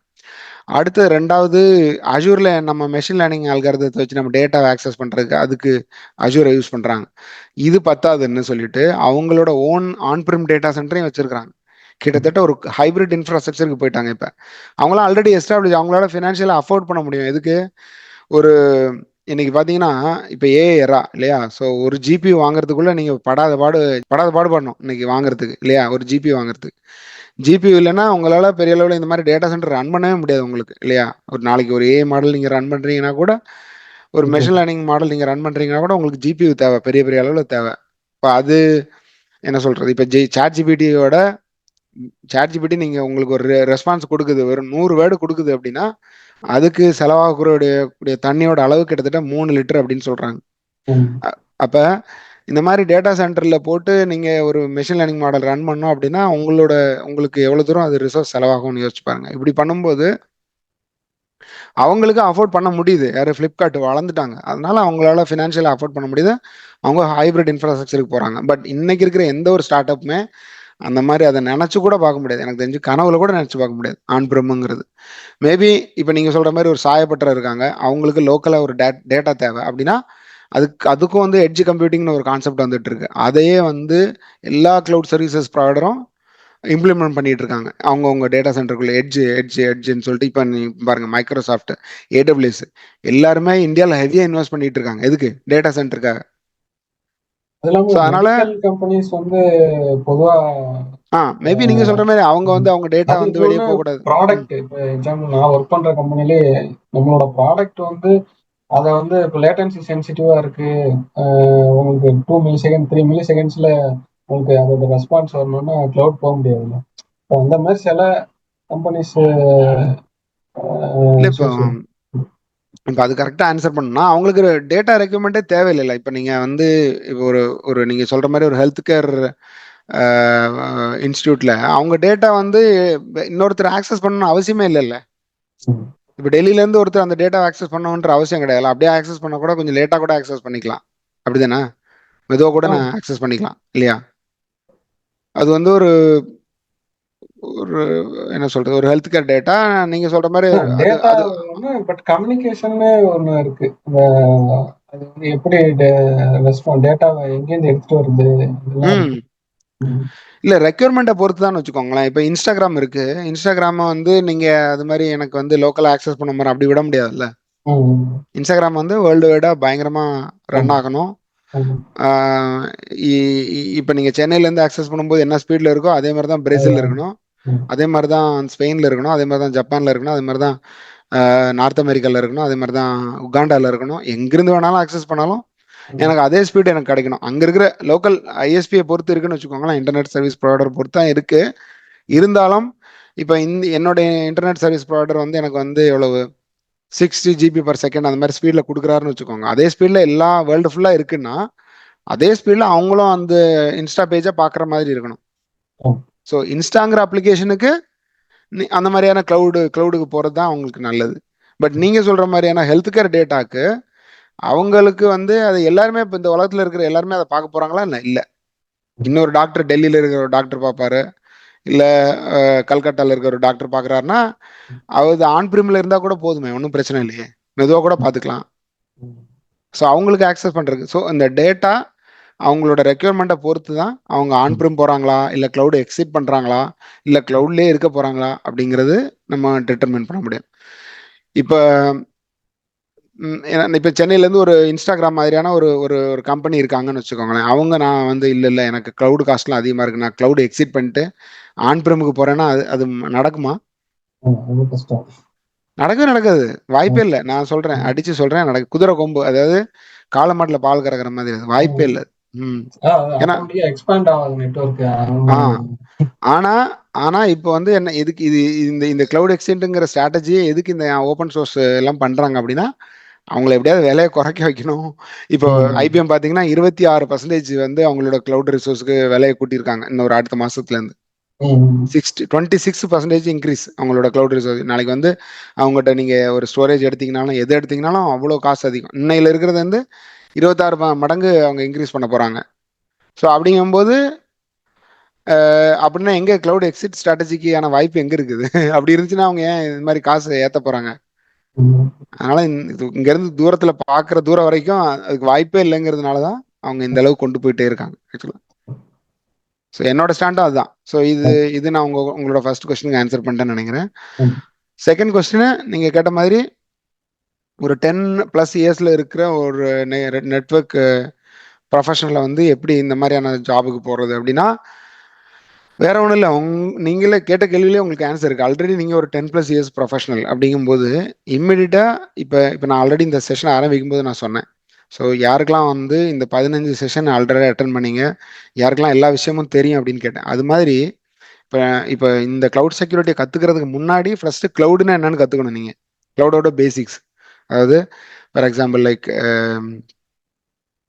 ஒரு பப்ளிக் கிளவுட்னா என்ன, ப்ரைவேட் கிளவுட்னா என்ன, கம்யூனிட்டி கிளவுட்னா என்ன, ஹைப்ரிட் கிளவுட்னா என்ன, எதுக்கு வந்து சாஸ்ன்னு ஒன்று கொண்டு வந்தாங்க, பேஸ்னா என்னது, ஐஏஎஸ்னா என்னது, இன்ஃப்ராஸ்ட்ரக்சர் சர்வீஸ்னா என்னது, இந்த மாதிரி ஒவ்வொன்றுக்கும் ஒரு ரியல் டைம் எக்ஸாம்பிளை வச்சு நீங்கள் கற்றுக்கிட்டீங்க அப்படின்னா உங்களுக்கு வந்து பேஸ்மெண்ட்டு கிளியர் ஆகிடும். பேஸ்மெண்ட் வந்து ரொம்ப ஸ்ட்ராங் ஆகிடும். ஓகே இதுதான் கிளவுடா அப்படின்றது வந்து உங்களுக்கு புரிய ஆரம்பிச்சிடும். எதுக்காக ஃபர்ஸ்ட் கிளவுட் யூஸ் பண்ணணும், அதோட பெனிஃபிட்ஸ் என்ன, ஏன் ஆன் பிரிம் நம்ம யூஸ் பண்ணுறோம், ஆன் பிரிம் ஏன் நான் சூஸ் பண்ணக்கூடாது, இது மாதிரி நீங்கள் ஒரு நெட்வொர்க் இன்ஜினியர் அப்படிங்கும்போது அதுக்கேற்ற மாதிரியாட்டு நீங்கள் வந்து உங்களோட பெர்ஸ்பெக்டிவ்ல இருந்து நீங்கள் அதை கொஞ்சம் கொஞ்சமாக கற்றுக்க ஆரம்பிக்கலாம். ஃபர்ஸ்ட் இந்த சாலிட் ஃபவுண்டேஷன் உங்களுக்கு வந்துருச்சு அப்படின்னா அதிலிருந்து அடுத்தது அஜூரோ இல்லை ஏடபிள்யூஎஸோ இல்லைனா ஜிசிபியோ இது மாதிரி ஏதாச்சும் ஒரு பிளாட்ஃபார்மை சூஸ் பண்ணிக்கோங்க. ஒரு கிளவுட் சர்வீசஸ் ப்ரொவைடரை சூஸ் பண்ணிக்கோங்க. பண்ணிக்கிட்டு அவங்க கிட்ட இருக்கிற உங்களுக்கு எதில் போகணும், நீங்கள் கிளவுட் செக்யூரிட்டியா இல்லை டெவாப்ஸா இல்லைனா வந்து கிளவுட் நெட்வொர்க்கிங்கா, இது மாதிரி ஏதோ ஒரு டொமைனை நீங்கள் சூஸ் பண்ணிட்டு அப்புறம் அதுலேருந்து நீங்கள் அது ரிலேட்டடாக என்ன கோர்ஸ் ஏதாவது ஒன்று எடுத்து டீப் டைவாக நீங்கள் லேர்ன் பண்ண ஆரம்பிக்கலாம் ஒரு 6 months டைம் எடுத்துக்கிட்டு. அதுக்கப்புறம் அதை நல்லா கற்றுக்கிட்டீங்க அப்படின்னா உங்களுக்கு வந்து ஒரு நாளைக்கு வந்து ஒரு கொஷின் வருது. So you are creating a virtual private network in ஒரு Azure tenant and we have some 10 servers in a pool and there is a firewall misconfiguration happening in the virtual private network. So how do you fix it அப்படின்னு கேட்டாங்கன்னு வச்சுக்கோங்க. Hello கேக்குதா? அப்படி கேட்டாங்கன்னா உங்களால answer பண்ண முடியும் அந்த கொஸ்டினுக்கு, அந்த சினாரியோ பேஸ்ட் கொஸ்டினுக்கு உங்களால ஆன்சர் பண்ண முடியும் அப்படின்னா நீங்க ஒரு கிளவுட் செக்யூரிட்டி இன்ஜினியர் இல்லைனா கிளவுட் நெட்வொர்க் இன்ஜினியர். அப்போ அதை வச்சுக்கிட்டு நீங்க ஆல்ரெடி 10 வருஷம் எக்ஸ்பீரியன்ஸ் இருக்கு இல்லையா, அப்போ நீங்க என்ன சொல்லலாம், கடைசி ஒரு 3 வருஷம் 7 வருஷம் நான் ஆன்பிரம்ல ஒர்க் பண்ணேன், கடைசி ஒரு 3 வருஷம் நான் கிளவுட்ல ஒர்க் பண்ணேன்னு தைரியமா நீங்க சொல்லலாம். ஒரு ஃபேக்கா கூட சொல்லலாம். பட் அது ஃபேக்கா இருந்தாலும் உங்களால அதை ப்ரூவ் பண்ண தெரியணும் உங்களுக்கு. ஆமா, ப்ரூவ் பண்ண தெரிஞ்சது அப்படின்னா நீங்க இப்ப இருக்கிற பேக்கேஜ்ல இருந்து உங்களால டபுள் பேக்கேஜ் தாராளமா வாங்க முடியும். ஆனா உங்களுக்கு ஒரு 6 months டைம்ஸ் நீங்க இன்வெஸ்ட் பண்ணணும். ஆக்சுவலா அதுல ஒரு 6 மாசம் இன்வெஸ்ட் பண்ணணும், படிக்கணும், உட்காந்து எல்லாத்தையும் கத்துக்கணும். ஸோ அதுக்கு நான் சொன்ன மாதிரி கிளவுடோட சாலிட் ஃபவுண்டேஷனை ஃபர்ஸ்ட் கிரியேட் பண்ணிக்கோங்க. நான் அது தெரியாம எடுத்தோடனே நான் போய் அஷூரை கத்துக்கிறேன். ஆமா, அஷூர் தான் இங்க ஆபீஸ்ல இருக்கு. ஸோ அஷூரே அப்படியே வச்சு ஒரு அக்கௌண்ட் இருக்கு, அதை வச்சு என்ன கத்துக்கணும். இப்போ நான் விஎம்லாம் போடுறேன், பட் ஆக்சுவல் என்ன பண்றேன்றது இன்னும் டீப்பா தெரியல. ஏன்னா அதுல விபிசி இதெல்லாம் வந்து ஆட்டோமேட்டிக்கா எவனோ கிரியேட் பண்ணி வச்சிடுறாங்க. நான் போய் சப்ஸ்கிரிப்ஷன் உள்ள போய் ரிசர்ச் குரூப் போட்டு கிரியேட் பண்ணி ஆக்சுவலா நானே பிடுங்கி பண்ற வேலை இது. நெட்வொர்க் கொடுக்க மாட்டாங்க, இருந்தாலும் நான் தேடி பிடிச்சி ஒவ்வொருத்தரம் கெஞ்சி கொடுத்தாரு நான் பண்ணிட்டு இருப்பேன். இப்ப என்எஸ்ஜி எப்படி பண்றது, நேட் எப்படி பண்றது, இதெல்லாம் வந்து ரீட் ஒன்லில வச்சு கத்துக்கிட்டு இருக்கேன். ப்ராசஸ்ல போயிட்டு இருக்கேன். அது கரெக்டா கேட்கறதுக்காக இந்த பிரச்சனை. Okay, super super super super. So ரெண்டாவது கொஸ்டினுக்கு நான் ஆன்சர் பண்ணிட்டேன்னு நினைக்கிறேன். கரெக்டா? ஸோ தேர்ட் கொஸ்டின் வந்து நீங்க டியர் 2 டியர் 3 டயர் டூ சிட்டிஸ்ல டயர் த்ரீல இப்ப நிறைய இப்ப எல்காட் ப்ராஜெக்ட்ஸ் வருது, கம்பெனிஸ் வர ஆரம்பிக்குது. நம்ம பசங்க எல்லாம் இப்ப சென்னையே நோக்கி வராம இங்கேயே கிடைக்கிறதுக்கு ஏதாவது ஆப்பர்ச்சுனிட்டி இருக்கா? ஸ்டார்ட் அப் டிஎன் ம், ஆக்சுவலா எனக்கு முன்ன மாதிரிலாம் இப்ப தமிழ்நாடு கவர்மெண்ட் இல்ல. இப்ப கொஞ்சம் கொஞ்சமா அந்த மாறிட்டு வராங்க. ம். ஏன்னா மக்களுக்கு வந்து நிறைய இப்ப 12th வந்து படிக்கிற பசங்களுக்கு இப்போ வந்து நான் முதல்வன்னு ஏதோ ஒரு ஸ்கீம்ல வந்து ஆ கிளவுட் கான்செப்ட்ஸ் சொல்லி தராங்க 12th, அதாவது இதுல entrance-ல. நம்ம இப்ப இந்த இந்த இந்த கால்லயே 2 3 பேர் இருக்கிறாங்க. அவங்க எல்லாம் வந்து இந்த ஆ. நான் முதல்வன் இருக்காங்க. நம்ம பசங்களே இருக்காங்க. ஏன்னா நான் வந்து இப்ப எனக்கு கரெக்டா 8 மணிக்கு தான் ஷிஃப்ட் முடியும். ம். இவ்வளவு நாள் என்னால அட்டன் பண்ண முடியல கரெக்டா இந்த டைம். இன்னைக்கு லீவ் போட்டிருந்தேன், அதனால சரி இன்னைக்கு அட்டன் பண்ணிடுவேன் எப்படியாவது அப்படின்னு சொல்லி. Okay okay. ஆக்சுவலா இதுக்கு முன்னாடி இருக்க 15 செஷனுமே நம்ம வந்து யூடியூப்ல அப்லோட் பண்ணி வச்சிருக்கோம். அதாவது ஆக்சுவலா அது தேவையில்லாத பார்த்துட்டு பேசுனது அதெல்லாம் கட் பண்ணி ம், என்ன எக்ஸாக்டா என்ன தேவையோ அது மட்டும் தான் இருக்கும். அதுல ஒன்றும் இருக்காது. ம், பட் ஸ்டார்டிங் செஷன்ல கொஞ்சம் மேபி இப்ப நம்ம பேசுற விதங்கள்லாம் வந்து கொஞ்சம் இதா இருக்கும். அதுக்கப்புறமா இப்போ எல்லாம் கொஞ்சம் நல்லா இம்ப்ரூவ்மெண்ட் பண்ணியிருப்பாங்க எல்லாருமே. நம்ம ம். ட்ரைனர்ஸா நம்ம இருந்தாலும் சரி கொஸ்டின்ஸ் எல்லாருமே எப்படி இப்ப கேட்கணும் அப்படின்றதே ஒரு 4 செஷனுக்கு அப்புறம் தெரிஞ்சிடும். ஓகே, ஆ ரொம்ப அதுதான் பேசிக் எல்லாம் அதான். கேட்கக்கூடாது. இல்ல இங்கெல்லாம் வந்து குண்டக்க மடக்கெல்லாம் கொஸ்டின் கேட்பாங்க. ஆனா நம்ம வந்து ஆன்சர் பண்ண தான் செய்வோம். ஏன்னா ம். அஹ், தெரியாம என்னன்னா ஆமா, அந்த ரிப்பீட்டட் கொஸ்டின்ஸ் ஆர்வம் தான் நான் இருக்கும். அவாய்ட் பண்ண சொல்லுவோம் நம்ம. ஆமா. ம். ம். சார் இப்போ நீங்க பார்த்த வரைக்கும் இப்போ உங்க ஸ்டூடெண்ட்ஸ் இல்ல இப்ப வெளியில நீங்க உங்க ஃப்ரெண்ட்ஸ் இவங்கெல்லாம் யாராவது டயர் டூ சிட்டிஸ்ல இருந்து ஒர்க் பண்ணிட்டு இதே கிளவுட் டொமைன்ல இருக்காங்களா? நானே ஒரு டயர் 3 சிட்டில தான் இருக்கேன். தெரியும். இப்ப கனெக்ட் பண்ணியிருக்கேன். ம். அதெல்லாம் ஒன்றும் இனிமேல் இங்கே வருங்க டயர் 2 டயர் 3 அதெல்லாம் ஒன்றுமே கிடையாது. உங்களுக்கு ஸ்கில் இருக்கா? நீங்க எந்த குடிசையில கூட இருங்க. ஒன்றும் இல்லாம ஒரு விவசாய நிலத்துல கூட இருந்துக்கிட்டு உங்களால ஒரு மாசத்துக்கு 35 lakhs சேலரி வாங்க முடியும் உங்களுக்கு. இன்னைக்கு வந்து நீங்க ஒரு டெவாப்ஸ் இன்ஜினியர், உங்களால வந்து இன்ஃப்ராஸ்ட்ரக்சர் எஸ் கோடு எழுத முடியும். உங்களால வந்து ஒரு டாக்கர் கண்டெய்னரை வந்து ஆட்டோமேட் பண்ண முடியும். அதுலேருந்து அந்த பார்ட்ஸை வந்து கியூபர்நெட்டிஸில் வந்து அந்த கண்டெய்னர் ஆர்கஸ்ட்ரேஷன் பண்ண தெரியும் கியூபர்நெட்டிஸ் மூலமானா முடிஞ்சுது. உங்களால் இன்னைக்கு உங்களோட பேக்கேஜ் 35 லட்சம். நீங்கள் எங்கே இருந்தாலும் சரிதான். நீங்கள் வந்து எந்த ஊரில் இருந்தாலும் சரி. ஆனால் பட் உங்களுக்கு ஒரு சாலிடான இன்டர்நெட் கனெக்ஷன் வேணும். அது மட்டும் தான், அது ரொம்ப முக்கியம். அது இல்லைன்னா ஒன்றுமே பண்ண முடியாதுன்னு வச்சுக்கோங்களேன். அது இருக்கணும். சார் எனக்கு ஒரு கொஸ்டின் இருக்குங்க சார். சொல்லுங்க Rakshit. Sir, what are the challenges that we overcome related to related to this topic? இந்த டாபிக்கா? ஆமா. What are challenge we need to overcome. Okay, இதான் நம்ம ஃபுல்லாகவே நம்ம பேசிட்டோம். இருந்தாலும் நான் திருப்பி உங்களுக்காக ரிப்பீட் பண்ணுறேன். இப்போ க்ளவுட் செக்யூரிட்டி நீங்கள் ஃபஸ்ட்டு கற்றுக்கிறதுக்கு உங்களுக்கான சேலஞ்சஸ் என்னெல்லாம் பார்த்தீங்கன்னா, ஃபஸ்ட்டு இதோட பேசிக் அண்டர்ஸ்டாண்டிங் க்ளவுட் செக்யூரிட்டிக்கு. க்ளவுடை பற்றின ஒரு பேசிக் அண்டர்ஸ்டாண்டிங் இருக்கணும். க்ளவுட் சர்வீசஸ் ப்ரொவைடர்னா யார், பே as you go மாடல்னா என்னது, க்ளவுட்னா என்னது, க்ளவுட் சர்வீசஸ் ப்ரொவைடர்னா யார், எத்தனை பேர் இருக்காங்க, லைக் ஏடபிள்யூஎஸ் இந்த மாதிரி நிறைய இருக்காங்க இல்லையா. ஸோ ஏடபிள்யூஎஸ், அஷூர், ஜிசிபி, அது போக IBM, tension cloud, Alibaba cloud, அதுக்கப்புறம் ஆரக்கிள் க்ளவுடு, இந்த மாதிரி நிறைய க்ளவுட் சர்வீசஸ் ப்ரொவைடர் இருக்காங்க. நிறைய இருக்காங்க, 100க்கு மேலே இருக்காங்க. இது மாதிரி எத்தனை பேர் இருக்காங்க, அது அட்லீஸ்ட் ஒரு டாப் 10 நீங்கள் தெரிஞ்சு வச்சுக்கோங்க. அதுக்கப்புறமா எதனால நம்ம வந்து இதை க்ளவுடுன்னு சொல்கிறோம் ஃபஸ்ட்டு. அதுக்கப்புறமா ஆன் ப்ரிமிஸ்னு ஒன்று இருந்துச்சு, அது என்னது, இதுக்கும் என்ன பெனிஃபிட்ஸு, என்ன ப்ரோஸ் என்ன கான்ஸு.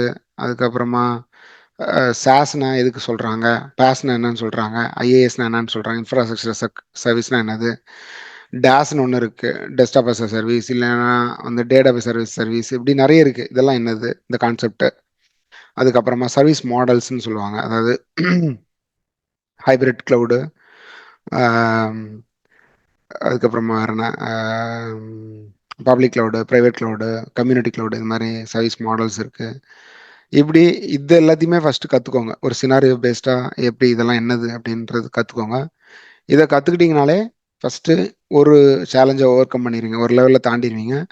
அதுக்கப்புறமா ஸோ இதில் எப்படி டேட்டாவை இங்கே ஹோஸ்ட் பண்ணுறாங்க, ஒரு அப்ளிகேஷன் லெவலில் எப்படி ஹோஸ்ட் பண்ணுறாங்க, ஒரு பிளாட்ஃபார்ம் லெவலில் எப்படி ஹோஸ்ட் பண்ணுறாங்க, இன்ஃப்ராஸ்ட்ரக்சராக எப்படி ஹோஸ்ட் பண்ணுறாங்க. இன்ஃப்ராஸ்ட்ரக்சர்னா ஜஸ்ட் ஒரு ஸ்டோரேஜை மட்டும் வாங்கிட்டு டேட்டாவை மட்டும் டம்ப் பண்ணி வைக்கிறது, அந்த மாதிரியும் பண்ணுறவங்க இருக்காங்க. ஸோ டேட்டா வந்து டிரான்சிட்டில் இருக்கும்போது அதை எப்படி இது பண்ணுறது, டேட்டா எப்படி வந்து ஸ்டோர் பண்ணியிருக்கும்போது எப்படி ப்ரொடெக்ட் பண்ணுறது, இந்த மாதிரி நிறைய இருக்குது. ஸோ ஸோ இப்படி இது எல்லாத்தையுமே கம்பைண்டாக கொஞ்சம் கொஞ்சமாக வந்து கற்றுக்க ஆரம்பிங்க. கொஞ்சம் டைம் எடுத்துக்கோங்க. ஒரு ஷார்ட் டேர்ம் ஒரு கோலு, லாங் டேர்ம் கோல், இது மாதிரி 2ஆக பிரிச்சுக்கோங்க. 6 மாசத்துல இந்த அளவுக்கு நான் கற்றுக்கணும், 2 வருஷத்துக்குள்ளே இந்த லெவலில் நான் வரணும் அப்படின்ற மாதிரி உங்களுக்குள்ளேயே வந்து ஒரு ஒரு சர்டன் லிமிட்டை செட் பண்ணிவிட்டு அப்படியே கொஞ்சம் கொஞ்சமாக ஒர்க் பண்ண ஆரம்பிங்க. சர்டன் கண்டிப்பாக ஒரு நாள் நீங்கள் அந்த சேலஞ்சை ஓவர் கம் பண்ணிடுவீங்க. புரிஞ்சிச்சா Rakshit? Yes sir. Okay Rakshit. Okay guys, thank you every one. Happy weekend. Monday next week நம்ம பார்க்கலாம் இன்னும் புது புது செஷன்ஸோட. Okay, thank you. தேங்க்யூ. பாய்.